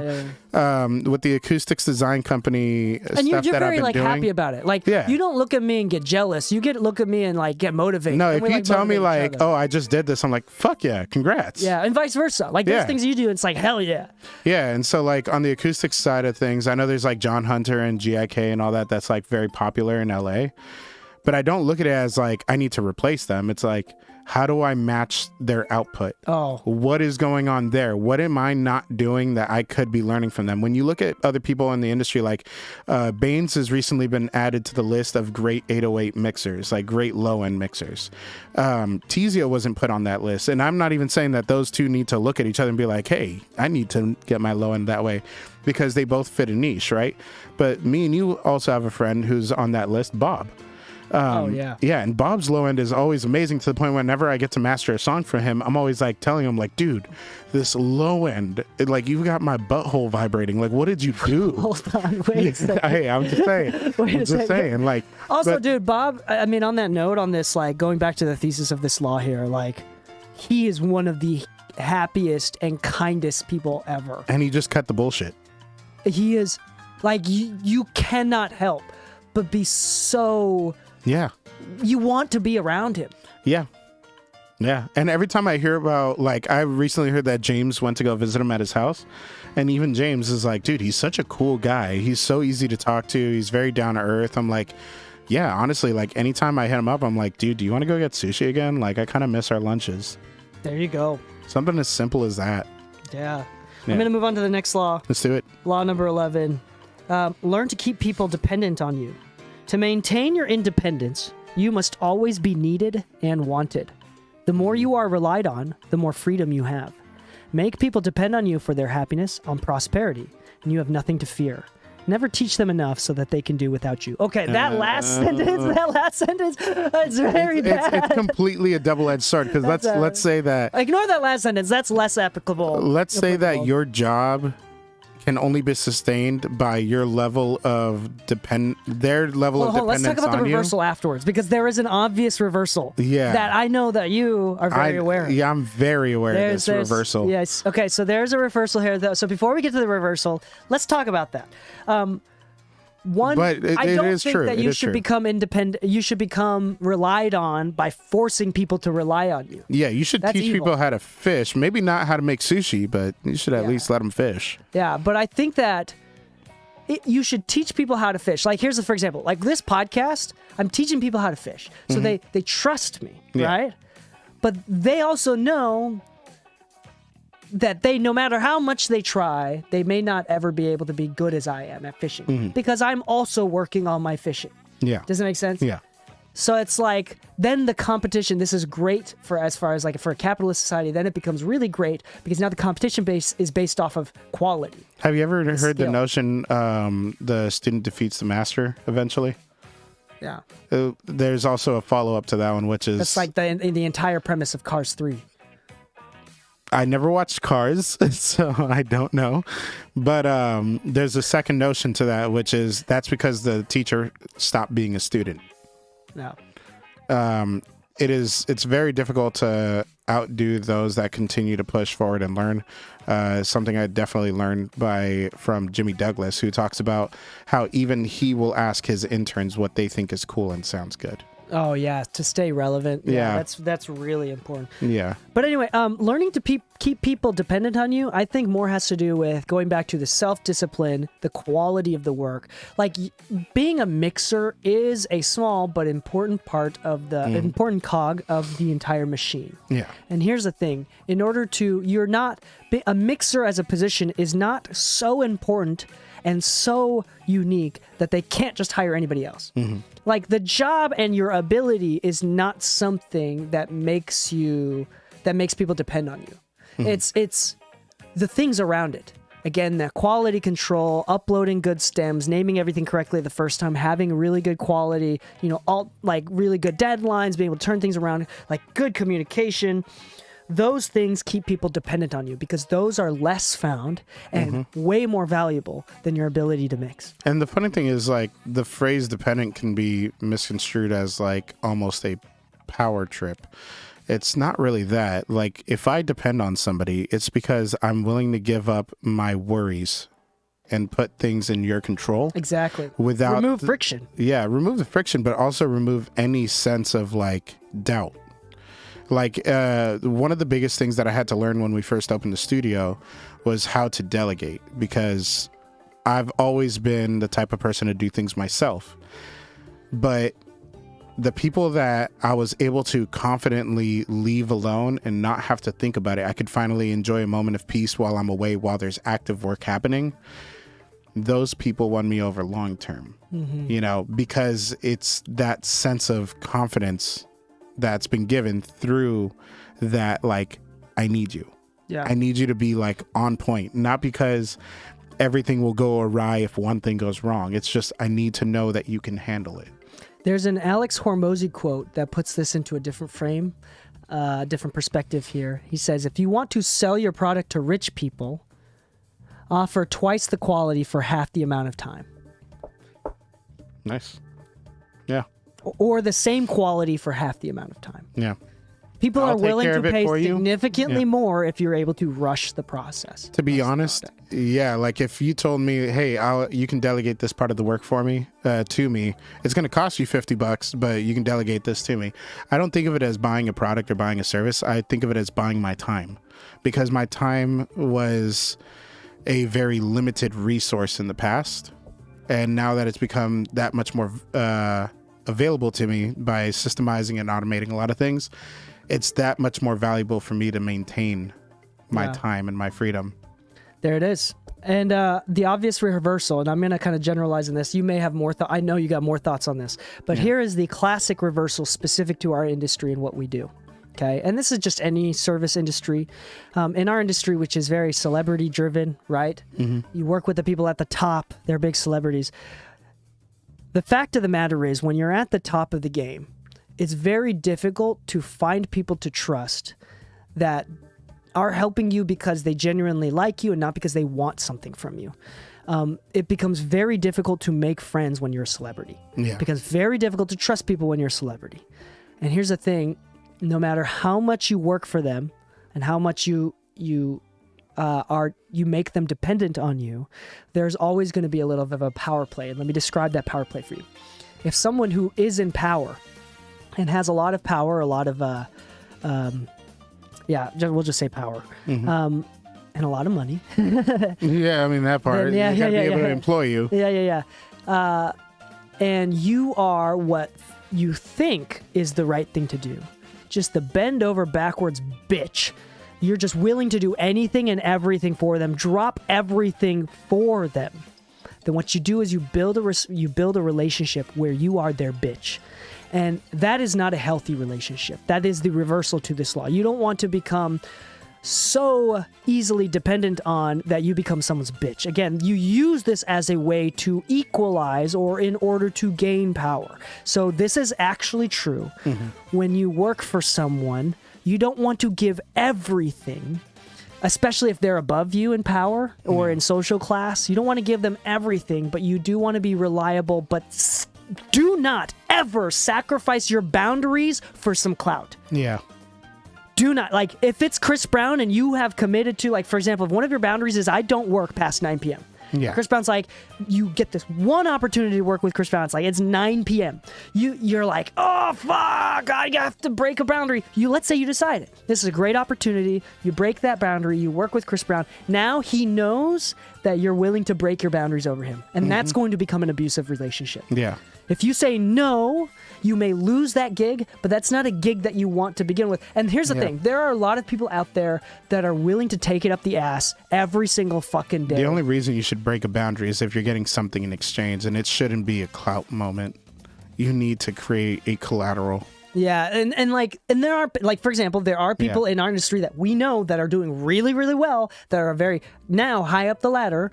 But it took years of shit because they just they're able to take it up the ass every single fucking day, and they're just really good at taking shit, and that earn their place at the top. That is one way to do it.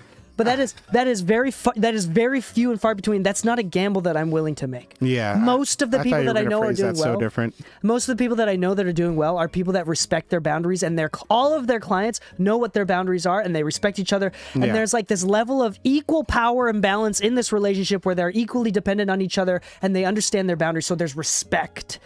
That is a really great way to build dependence, not over being someone's bitch. That is a really unhealthy way to build dependence. Yeah. Okay. Sorry, I said what I want to say. Because I know, I mean, I don't know if you want me to avoid this topic, but you had a recent relationship that kind of ended up becoming that way, that you discovered later. Yeah. You don't have to be specific. No, it's not about to share. specifics. I've had this relationship multiple times over with different people, and each time is different. But recently speaking, there was a level of disconnect in between what it originally started off as to what it became. I'm not sure at what point it became it, but what it became was very unhealthy.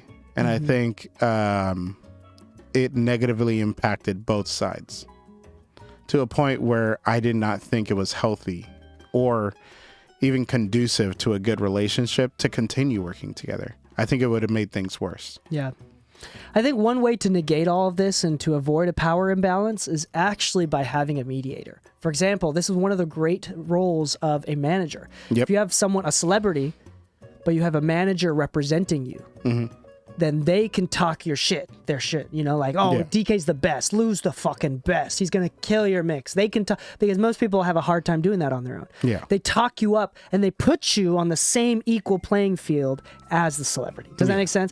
That's one of the roles of the managers, to make sure that is balanced in that sense. And then and again, because the artist typically has a manager, if you have a manager as well, then the managers speak together. If you become the type of person that provides a service and it's so frictionless, it's so easy to work with, they will depend on you. They will keep coming back to you. That's a great thing. Okay, we're spending way too much time on this topic.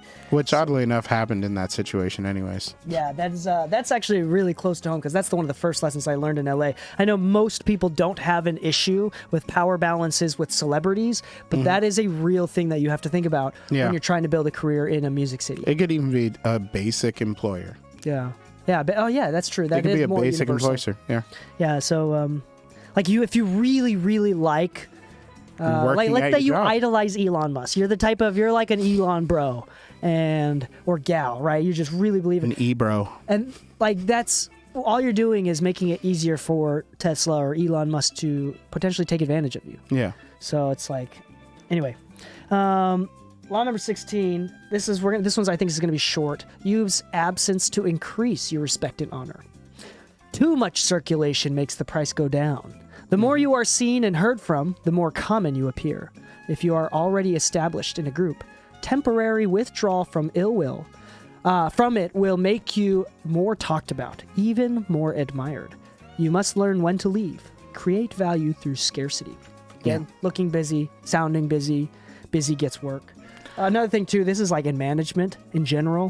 It's hard to fire a bad intern if you're really close friends with them. This is part of the reason why at the studio, I purposefully distance myself from you're the good cop at the studio. You're friends with everybody, but if we need to have a stern talking to, it's almost always going to be me. Yeah. Partially because I'm good at being a dick. No, you enjoy it. I enjoy being a dick. Hold on, not being a dick. I enjoy being extremely honest. Yeah, and direct. Yeah. But we also need someone to be friends with them, and it's harder to be direct and honest, especially in a way that you have to execute some sort of discipline. Yeah, there needs to be a balance between hey, we're all here to work together as a team. Yeah, you don't want to be. But if somebody's falling off the wagon a little too often, then we need to correct that. So that's from a management sense, right? Yeah. And I think that is pretty obvious in our situations. Yeah. Right. That's pretty universal. I will also say that in our industry, if you're the type of person that's hey, I'm looking for work. Hey, I'm looking for work. Hey, I'm looking for work. Here's a discount. Here, I'm looking for work. I don't think it's that big of a deal. But I can't help but think that may be a bad look. For example, I know this sounds really weird, but if you keep lowering your prices, That's going to make you lower your prices more just over time. That Yeah. shows that you don't have enough product. You don't have enough value. Like, if anything, like, it's okay to raise your prices and be unattainable for some people. Yeah. Like, that's okay. Like, I don't know. That's not a universal principle. You got to, like, be careful and plan it out accordingly. But being scarce is a good, I know, I hate saying this, but it's a good power move. Mm-hmm. Like, to look busy, to be unavailable. And I think most people who are really busy naturally are. Mm-hmm. And anybody who is naturally actually really busy knows that there's a level of respect that you get When you're busy. when you're busy. So it's kind of funny. I tend to be the type to distance myself naturally. This doesn't show a lot in public, but I'm an introvert through and through. The social battery joke that everybody makes, it's a little too true in my world. Like, once I shut down, just leave me alone for a week, you know? But I've seen where people are like, oh my God, he must be busy. And I'm like, no, I'm just kind of emotionally recovering for a little bit. It oddly has worked in my favor in the past on accident, where people are just like, hey, I don't know if you got time or something. It's like, I mean, I have time. I just didn't want to talk to anybody, but yeah, I mean, I'll take work all day. There you go. Yeah. So sometimes removing yourself, oddly enough, helps. Even if you did that intentionally or not. I've done it without intention, without a want to distance myself. Just sometimes you just need a break, a social break. There you go. Yeah, looking scarce, looking busy, looking like your time is valuable gains a sort of respect. Okay, number 19, we're going to keep moving on. We only have a few left for this part 1 here. Number 19, know who you're dealing with. Do not offend the wrong person. Okay, now I'm going to read the description, the summary of this chapter. This is going to be... I'm going to read the whole thing, but this is a lot of... We need to put this in the right context, because this is pretty ridiculous. There are many different kinds of people in the world, and you can never assume that everyone will react to your strategies in the same way. Deceive or outmaneuver some people, and they will spend the rest of their lives seeking revenge. They are wolves in lamb's clothing. Choose your victims and opponents carefully. Then, never offend or deceive the wrong person. Okay, so basically they're saying, like, if you're going to manipulate and deceive people, just make sure you don't manipulate and deceive someone that can destroy your life. Yeah. Because they also understand the rule of, if you're going to destroy someone, destroy them completely. But I do think that the reason why I thought this would be a good discussion for this episode is because in our industry, which is really fucking small. Yeah. Like, You know, there's like 100 mix engineers that make a living off of it at the level that we do. Like, the funny thing is, I think every single one of my clients as a mastering engineer is a mixing engineer. And all of them know each other. We all know each other. So if I were to do something wrong to one of them, how would I be able to control the spread? Now, granted, I don't get work from other mixing engineers, so that relationship, that lateral relationship is not as important as like or that Management horizontal or relationship. anything, Yeah. Like versus like the artist or the producer, like Yeah. I mean, So- I still got to deal with them too, because they always want to say. So that's a little bit different, but at Yeah. the same time, the one thing that I want to point out is exactly what you said. It's way smaller than people realize. Yeah. One bad review or one negative experience can be hurtful. Now, Yeah. what I'm not trying to do is cause anxiety and make you overthink every single little thing that you say. Just be honest. Just be honest. Just be yourself. It's not worth changing your personality for each person. It's not hard to be a good person. I promise you. No, I'm going to say it is. Or it's hard to choose to be a good person. Most people don't want to do it. And most people don't want to own up to the responsibility involved in being a good person, but it's Exactly. actually not hard. A lot of times the magic is in the work you're avoiding. Yeah, there you go. Did you quote something? That was beautiful. I did. Lou, that was beautiful.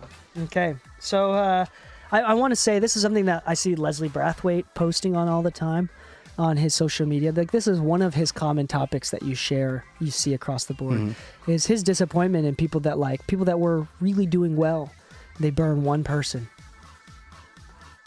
And they decided to throw in Leslie's words, decided to throw their career away by fucking with the wrong person. Yeah. And we're not talking about mistakes. We're talking about ego gets in the way and you argue. Yeah. You know, That is just, it's just not worth it in this teeny weeny industry. So that's just something to consider. Do we need to say anything else about that? Lou, is there any other thoughts on that one? Don't burn the wrong person. I think the flip side of that is don't deny the wrong person. There is a sense of like burning people through not wanting to help somebody who's just starting out. For instance, I don't think you're burning anybody by saying I'm too busy to help you. But I think that sense of personality shows when it comes to the reach back mentality. Those that grow, those that helped you, if you're not willing to reach back and help them in return, that's also part of what you're burning. If somebody helped you grow, whether they be, let's say, one of our interns, right? But you weren't willing to help your intern in return, give them education, give them some form of connection to help them apply somewhere, be a reference.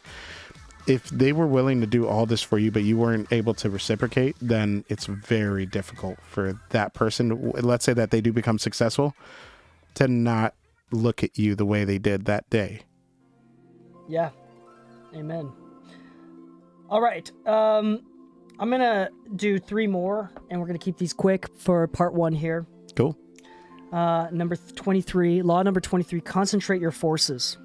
Conserve your forces and energies by keeping them concentrated at their strongest point. You gain more by finding a rich mine and mining it deeper than by flitting from one shallow mine to another. Intensity defeats extensity every time. When looking for sources of power to elevate you, find the one key patron and a fat cow who will give you milk for a long time to come. Now, the examples and the anecdotes that he gave in the book is like, for example, even an artist in the Renaissance age, it was better for that. They worked for some sort of royalty, some sort of like artists don't want to sell out, but it's important to sell out to the right person. So that was like one of the things too. Concentrate your forces. Don't be okay. Anyway, another thing as well that I want to talk about. I want to talk about niching. Okay. Quick example here to prove my point. You have a specific type. Let's say in this scenario, you find out, and God forbid this ever happens, right? But you get a specific type of lung cancer. It's a rare form of lung cancer. Yeah. Okay. You have a general doctor, the family doctor that you go to. Best in the world. Yeah. Articles written up, Forbes. Yeah. Just Forbes, half of the Forbes articles is just about how great this doctor is. Yeah. So many awards, so much recognition. Okay. Number 2 doctor is another famous general cancer doctor. I forgot what the name of that specific doctor is. Cancer doctor. Doctor. Okay, we'll just go with that because I'm dumb. There you go. They have success in treating all forms of cancer. Brain cancer, testicular cancer, bullshit cancer. Okay, whatever. Yeah. Number 3, lesser known doctor. Medium to low, lesser known doctor, but they only work on patients with your specific type of cancer. Who do you think you would trust? I'm definitely going with the family doctor. No, I'm just kidding. No, obviously I'm going with the lung doctor. Come on. Yeah, number 3, option number 3. Yeah. That guy's about to get me a gold plaque. Yeah, you're gonna. That's the thing. So what I'm not trying to do is diffuse people's dreams and make people think that they can't do everything. Yeah. Here's the deal. In real life, if you want to be a singer-songwriter and a producer and you could do it. And a mix engineer and this and this and this, you can do it. Yeah. Statistically speaking, if we're looking at hard numbers, yeah, you probably won't be able to do it. Like actually not even a little bit. Like once you're at the top of the food chain in your department, you could also branch out, and sure, but that's assuming that you hit the top of the food chain in a department. So there's a couple things that you need to realize will happen. Number 1 is don't force yourself into a niche. Yeah. Don't decide too early. Usually a niche is something that comes to you from experience. For example, I do know a lot of engineers. They were audio engineers. I know even a few that got awards. They like gold and platinum plaques. And then, but they, over the time, they were actually a producer, but they got more recognition as an engineer. And they're like, you know what? I need to go back to my roots as a producer. They give up their audio engineering career to become a producer. And then it doesn't go as well. No. In this scenario, in this case, it's going great for her. It's going great for But the point is, you can't do both. And I think in most scenarios, in her case especially, she doesn't want to do both. Yeah. Doesn't make sense. I think most people don't want to do whatever they fell into. Exactly. Most people don't want to do everything. Like, it's very natural for some people to be like, I fucking hate the mixing process. And like, I love everything else, or I specifically love recording vocals is my favorite. And like, then there's I know some people that's like, that are just recording only. Yeah. And for me, I'm mixing only. Like, that is mixing. Well, mastering too, but like mixing only. Like, I love it. I hate recording. I'm not as confident with producing. I can do it. I'm not as confident with songwriting. I can do it, but I just don't do it. And I've concentrated my focus into mixing. Yeah.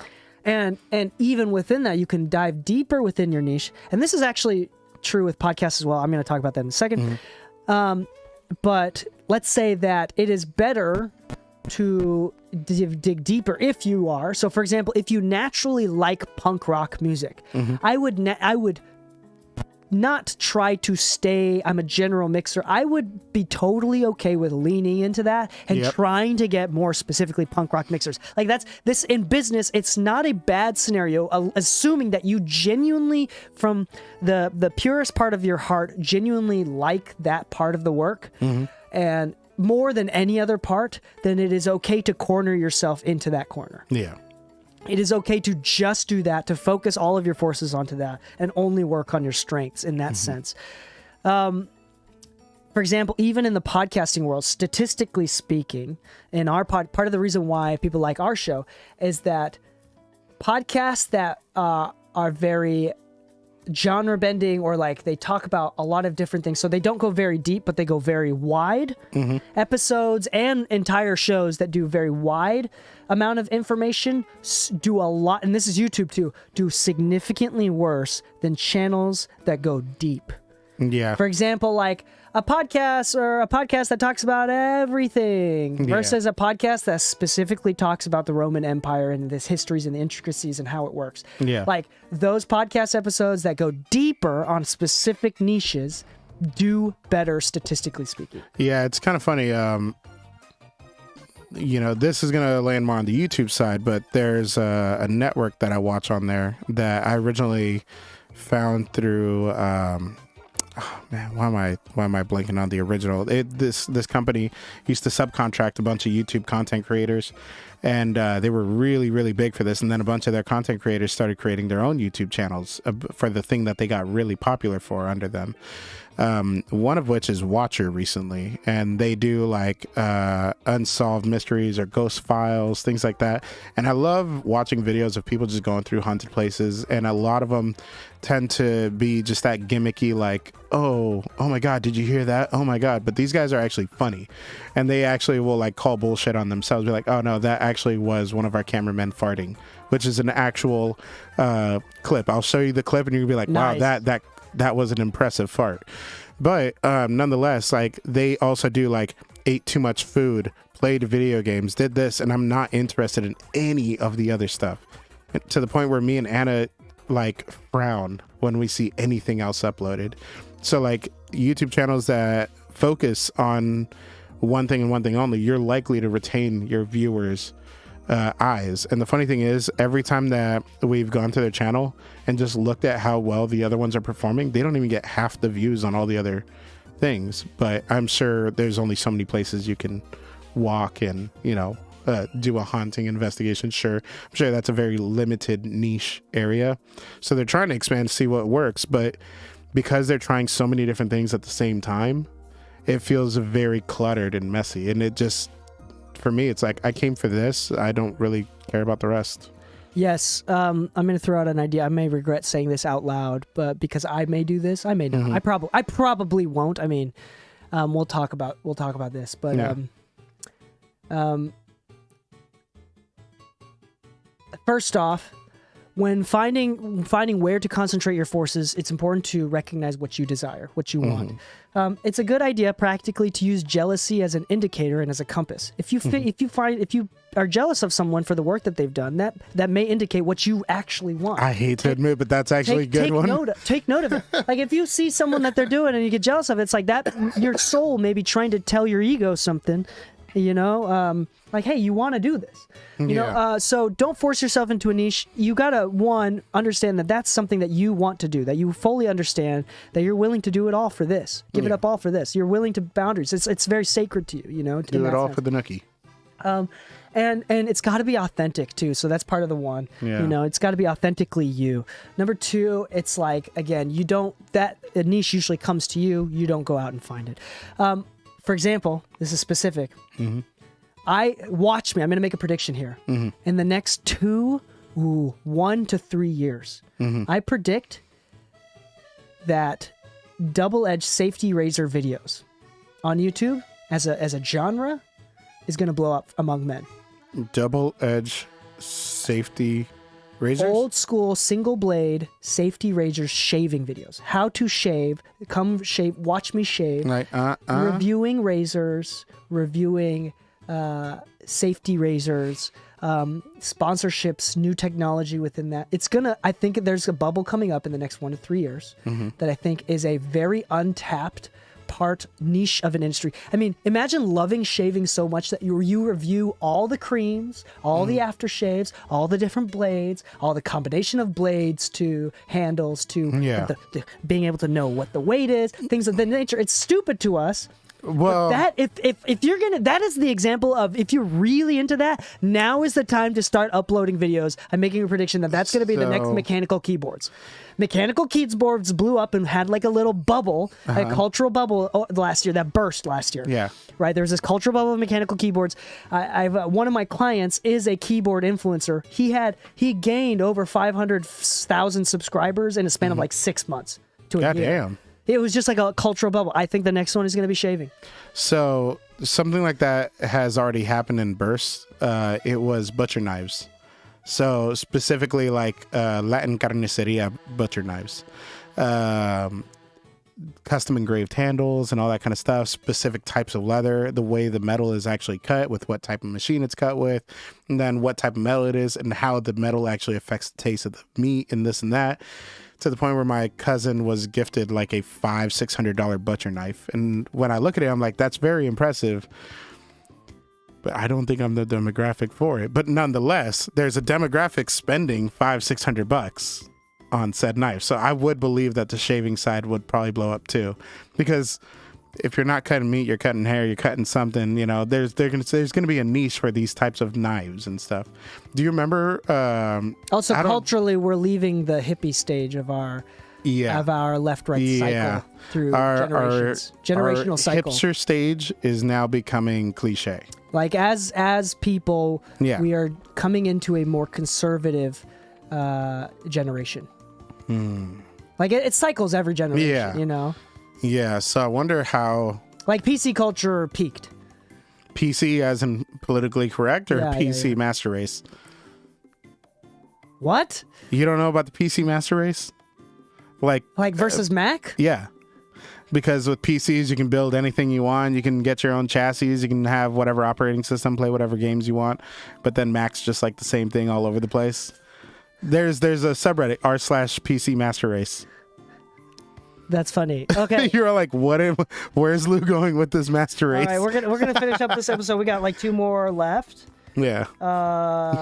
Actually, I'm gonna briefly read this one. I'm gonna not spend too much time. It's pretty straightforward. Law number 25: recreate yourself. Do not accept the roles that society foists on you. Recreate yourself by forging a new identity, one that commands attention and never bores the audience. Be the master of your own image rather than letting others define it for you. Incorporate dramatic devices into your public gestures and actions. Your power will be enhanced and your character will seem larger than life. Okay, this is important, what we talked about before. You build a brand whether or not it's on purpose. So do it on purpose. That's the thing. And what we're not saying is people will misconstrue this law as like you need to create a false personality, a false persona, and just like live on that.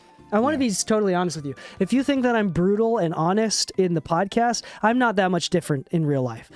James. If anything, worse. Shut the fuck up. Okay, anyway, James. James, who is a fan of the show and now is one of my assistants, he knows firsthand. I am like this in real life. Lou, am I like this in real life? Yeah. Yeah. Fuck yeah. All right, here we go. Anyway, but but there's a certain part of you that you can, as you get older and as you choose to Like choosing self-discipline is you're recreating your own image. It's a choice you find. You decide you want to do it. You decide you want to be more self-disciplined. You decide you want to go to the gym. You decide to make your bed. Those are things that actually eventually become part of your personality. This is a quote from one of my favorite books of all time, The Go-Giver. Mm-hmm. If you are the type of person that has to choose to be kind, you are not kind, because choosing to be kind insinuates that at one point of that decision, you contemplated whether or not it was worth the benefit of being kind in that scenario. Yeah. People that are actually truly kind never even realize that there was an option not to be. And it takes a lot of consistent decision to be kind in order for that to eventually evolve into nature and habit. Yeah. Okay, so And the funny thing is, so that's in that sense, you recreate your image, your brand. Yeah. You decide what you want to be like. You say, I want to be this type of human being. Maybe you have someone that you look up to, and you make consistent decisions to rebuild yourself to be like that, hopefully for the positive. Yeah. Right? And you can recreate, again, how busy you look on social media. You create your brand on purpose rather than a brand being created from you. Again, the quote from that is, be the master of your own image rather than letting others define it for you. Yeah. You know, for a lot of people, you hear the notion that, well, I understand that it's necessary to become this person and to talk or be direct or whatever, right? But I don't want that friction with people. Okay. There's a huge flaw in that. And the flaw is so big that it's overseen by so many people. If you have to be direct with people, it's because they've already been fucking up. And those that have an issue with you calling them out on their bullshit don't care for growth. They don't care to right a wrong. At which point, the phrase real, recognize real really just comes down to like, hey, those that really come to be around these type of people and see eye to eye with them is because they all have the same notion in their mind already. We're here for growth. We're here for success. And this is what we're doing. If you're not part of this, yes, we will react a certain way. Yes, we will communicate that we have an issue. And if that's an issue for you that we would communicate these things, then you're obviously not ready to be in the room. Mm-hmm. So you not being here, you not trying to have this conversation just shows me that I shouldn't even be talking to you. Real, recognize real. Amen. Real does indeed recognize real. Yeah. Would you not agree to that? The more that you grow yourself, you recognize those that have objectively decided to not grow themselves. In other words, Lou recognizes DK and DK recognizes Lou. Yeah. And then we also recognize those around us that are like, yeah, I'm just like you guys, but I'm going to fuck it all up. Okay, we're going to end the episode on this one. Hopefully it's a good one. Let me look at this. I still want to touch base on that one that I brought up earlier. This is a good one. I'm going to skip number 27 because that's the I'll just briefly describe play on people's need to believe to create a cult-like following. Use social media, know what you're talking about, and don't teach something that you personally haven't accomplished. For example, I think the big takeaway from that one is like how to get a gold plaque without having a gold plaque. Yeah, exactly. So that's one thing that we've been very clear on this podcast is I'm not trying to tell you how to be a multi-Grammy winning thing until I get there. Then I'll tell you exactly how it is I did it. But right now I'm telling you how to make a living from this. And then having a full-time living from mixing is something that I've been doing for the last decade. So, okay. So I want to be clear about that. Okay. Number 30. This is a fun one to end on because it's kind of like a little off the wall here. Law number 30. Make your accomplishments seem effortless. Your actions must seem natural and executed with ease. All the toil and practice that go into them, and also all the clever tricks must be concealed. When you act effortlessly, as if you could do much more. Avoid the temptation of revealing how hard you work. It only raises questions. Teach no one your tricks, or they will be used against you. Okay, I think this one goes back to the earlier. How do you think? How do you think I was going to do this? Like, what do you think? If you wanted to sustain power, you wouldn't teach people how to raise to your ranks. Okay, that's a little bit of that's a little bit too much on the shady side of the book. But yeah, that's pretty parasitic. Yeah, but let's say that you wanted job security. you could just turn in the work and say, yeah, we did it great and this and that. It's like, oh, was it a lot of work? It's like, there was some work, sure, but nothing I couldn't handle. Yeah. You don't have to over-explain, which is the Part rule of that, from earlier. Say less. Yeah. Yeah, because it goes back to the whole like, hey, I'm really sorry if I'm asking for a lot, this and that. It's like, hey, no worries, I got it done for you. It's actually, the book even says that it's better to be seen as a prodigy and as to be seen someone as special that nobody else can be like this person. This person just has really good. It's better to be seen that way and to build a brand that way than to be someone that has gotten there from hard work. Yeah. It's just naturally. Like the people that pop up out of the blue in the industry and you're like, where the fuck did this person come up from? It's like, well, they've been around. They just decided now was the time to show themselves. Now, it does go in the opposite sense in like an influencer where a lot of like people that follow or subscribe to people and ideas, they want to see progress. For example, like a running channel. Like I want to see the person that I follow on this running YouTube channel. I want to see him continue to get PRs and improve his times and get better. Like it's fun to see him get better because I feel like I've been part of that journey. But maybe you're not showing the diet issues that have been going on. Yeah, everything. like he doesn't. So I think one is related to don't hang out with people that are unhappy and unlucky. Yeah. So don't show people the struggles that you go to. And I'm not saying in a toxic way, like take care of yourself during the struggles, but try to avoid, in a healthy way, try to avoid being the unhappy and unlucky person in other people's lives. Yeah. Because they will naturally find that repulsive. Okay? Yeah. So take care of yourself, seek help, whatever you need. Another thing that I think is really important with this is something I was thinking about is, dude, asking for revisions, saying things like, oh, that's going to take so long. Oh, I'm working so hard already.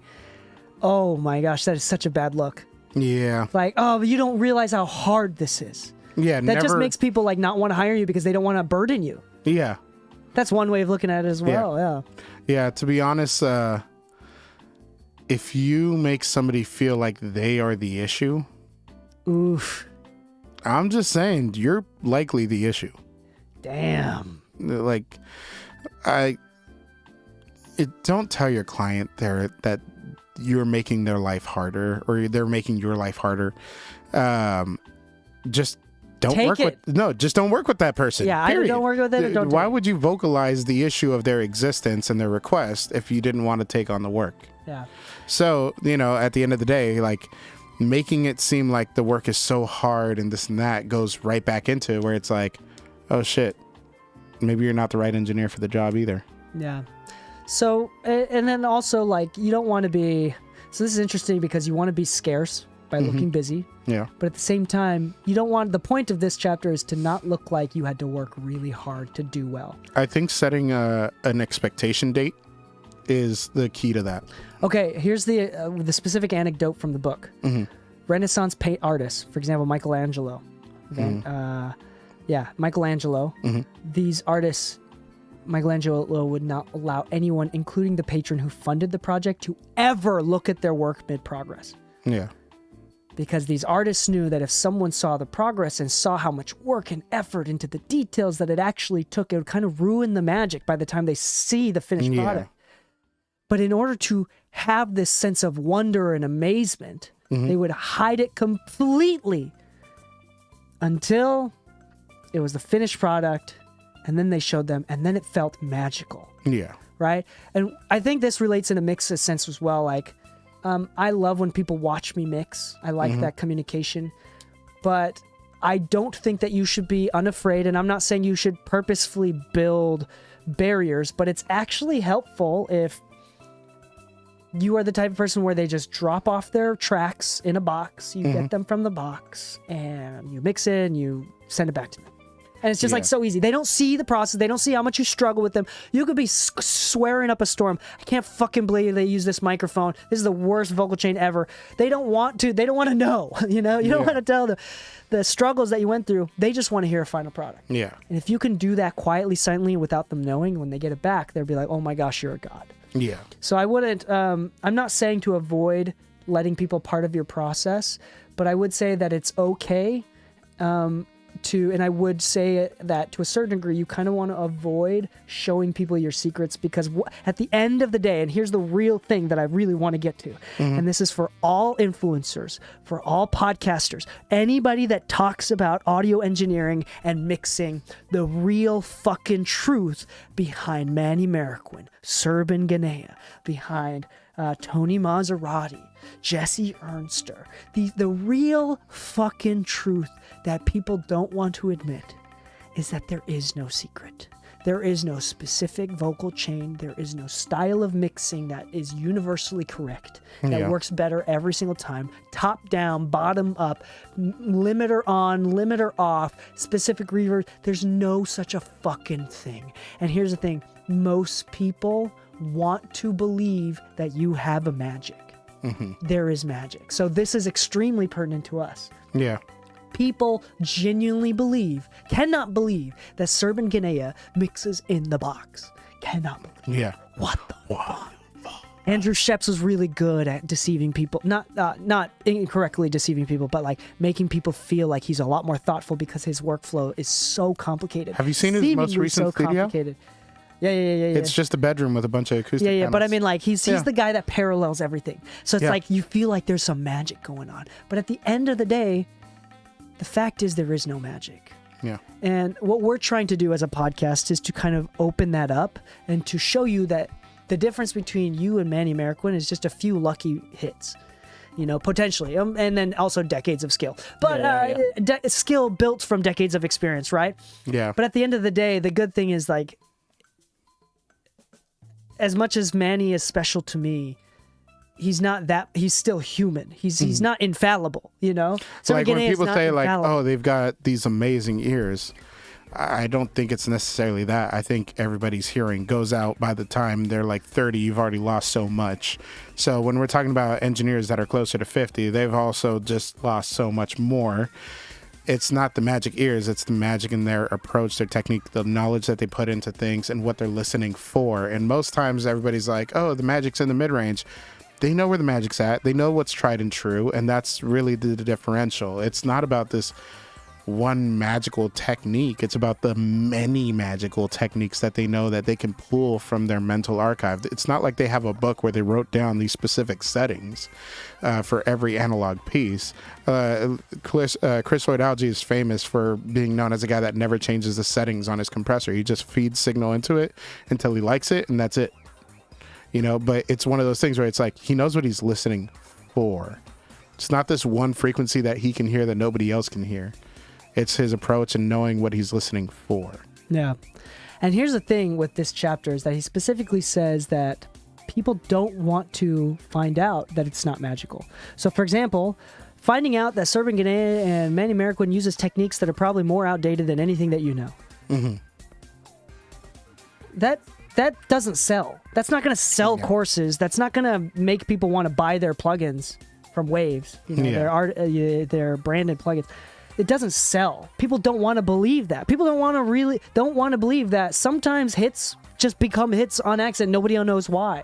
There's no analysis that goes into play. People want to intrinsically believe that there was some sort of magic, because what it does is it suppresses their own ego, because people don't want to believe that they're below average or they're just average. Or you know, like, so what they're doing is saying that I can't be like them because they're just this way. Yeah. So that's something that happens naturally within the human psyche. So so you got to use this to your advantage. Another thing that Serban Ghenea does specifically, on the contrary, is the scarcity thing, that just not being there too much. Like, he doesn't post anything on social media. We don't know what he does.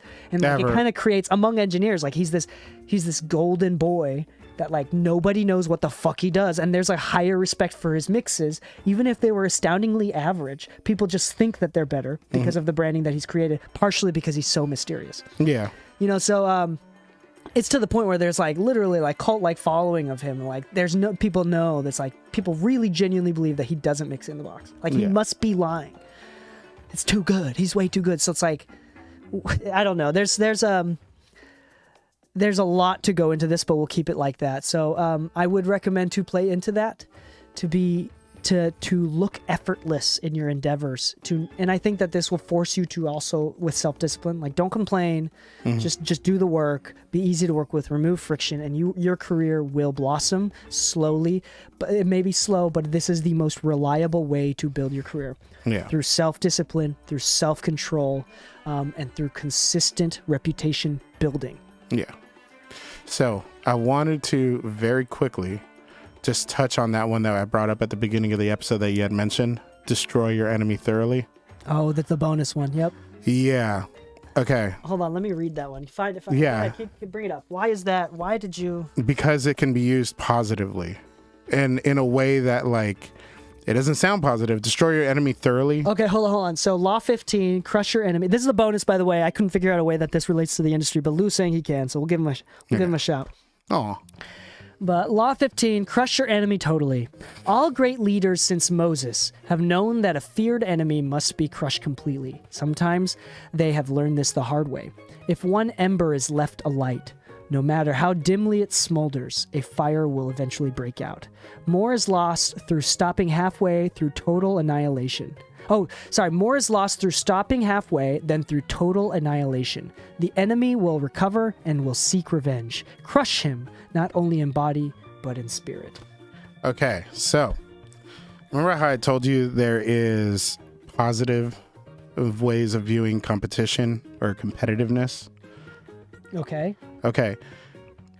Once you find out what the difference, interested in once you find out what the difference is, so let's say that I'm not saying that I'm after GIK or John Hunter or anybody in the acoustic world, right? But who make acoustic panels and you make acoustic panels. Yeah, but the more work I get in acoustic design, like I recently got contracted for another, like, one of my childhood favorite artists of all time, and he got acknowledged as part of like hip hop legends and stuff like that for like the 50 years of hip hop stuff going on.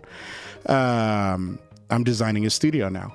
And so part of it has me thinking like, well, if I wanted to do this, because all these massive projects that I get are all word of mouth. What if I were to actually take the dive forward? What if I were to actually find a friendly competitor, somebody that I want to match, if not outdo?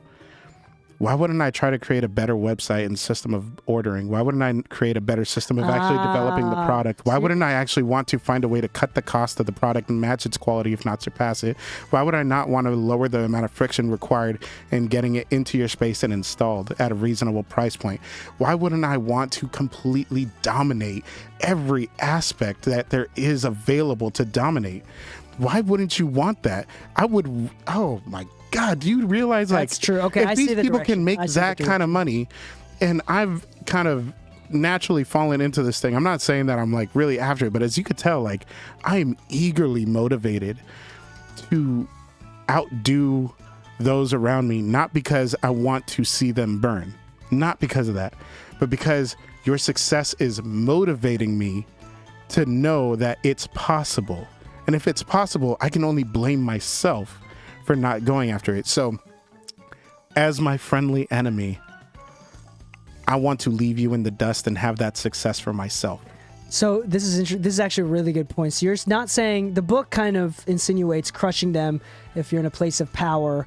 The classic archetype is a king that failed to, the brother of the king killed the king, but failed to kill the king's son, and the son eventually grows up and kills the brother, the uncle, which is basically a classic archetype. I mean, the Northman was so good. That's that exact same story. Hamlet, right? Or was it Hamlet? Anyway, so the point is, that's kind of the direction but you're saying to crush your enemy totally through quality, by being so damn good and so easy to communicate with. Yeah, so good that you make them look so bad. You make your competitors look so fucking bad. And with that, I 100% agree.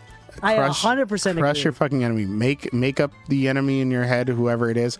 But just remember, it's all friendly. You're not actually trying to destroy anybody. Everybody's got to eat. And we are in a industry that, as small as it is plentiful.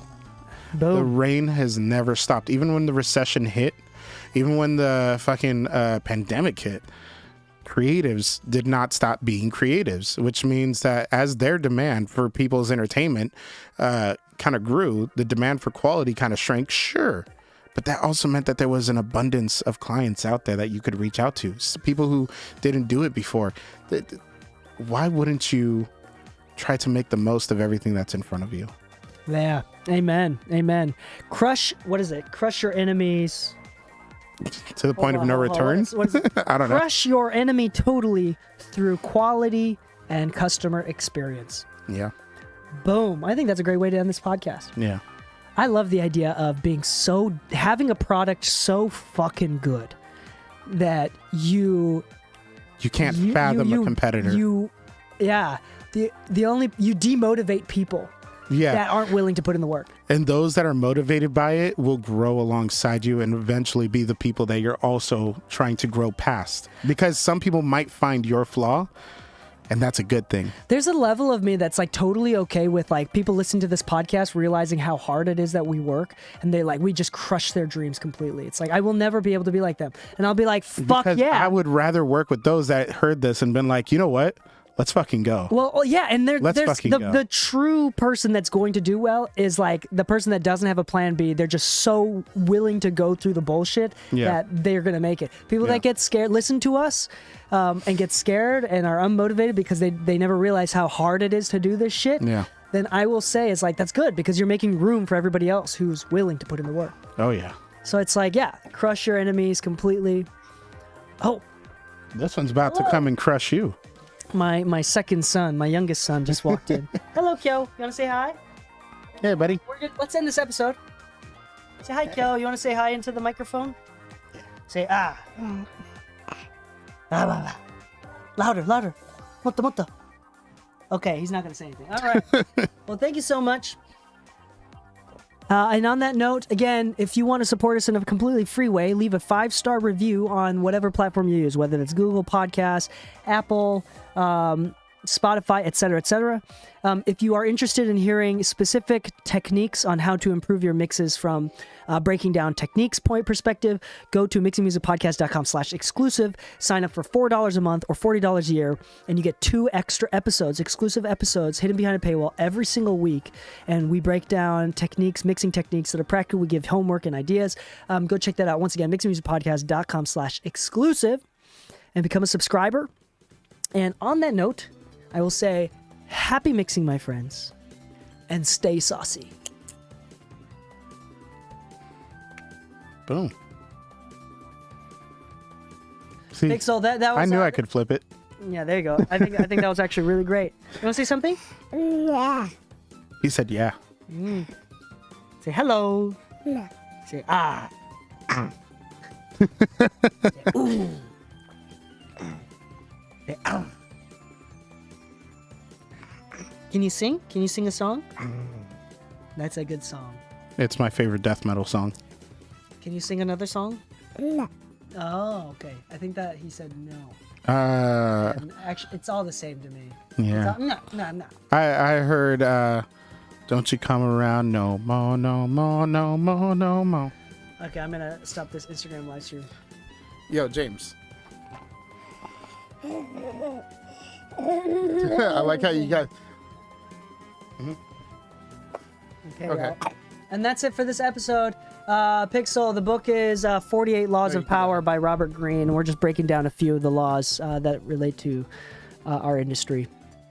Okay, that was a longer episode. Any other questions before we dip from our viewers? I see a few on YouTube. I see a few on Twitch. Cool. Well, I'll be heading over in a little bit. We'll go over the boxes and stuff.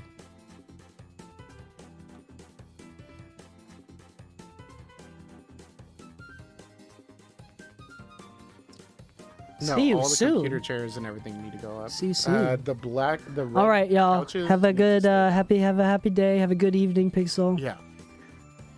Go Did you take those up? eat some vegetables or something. I don't know. All right, peace.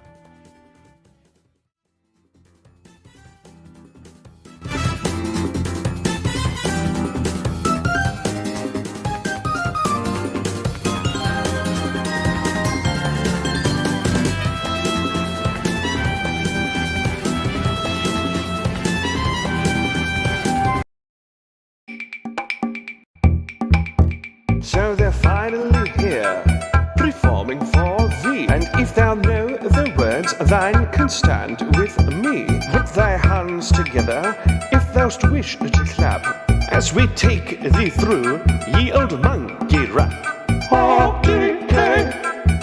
Donkey Kong, thy leader of the bunch, ye know him well, and thou art finally back to kick some tail. His coconut arrows doth fire its spurts, and if he shoots thee, it's gonna hurt. He's bigger, faster, and stronger too. Forsooth he doth make the first of the DK crew. Donkey Kong, Donkey Kong is here. This Kong's got style, so heed ye well, plebs. She can shrink her size down to a pin's head. She's quick and nimble when she needs to be. She doth float through the air and doth climb up trees. If you choose her, you shall not have chose wrong. With a skip and a hop, she is one cool Kong. Donkey Kong, he doth have no style, he doth have no grace. This Kong has a rather queer face. Handstands can be done if they need to be, and he can stretch out his arms just for the. He doth inflate himself just like a balloon. This crazy Kong just digs this too. Donkey Kong, DK, Donkey Kong is here. Praise be, the sun is back, about time too. Verily, yea, he's in the mood.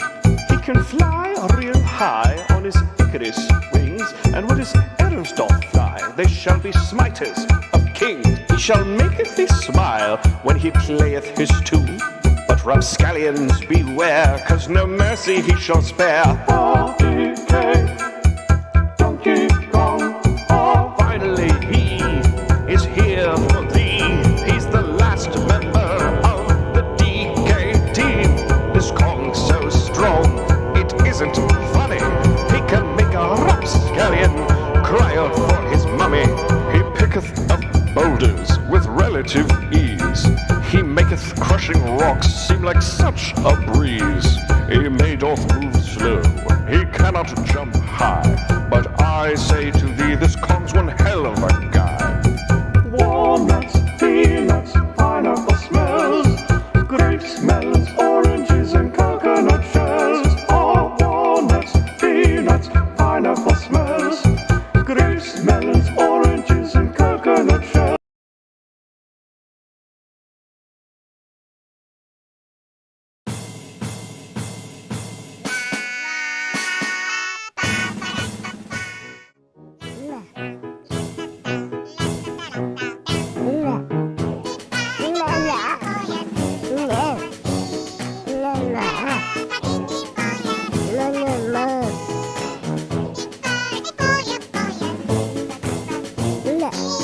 Good evening. I'm sauteing vegetables.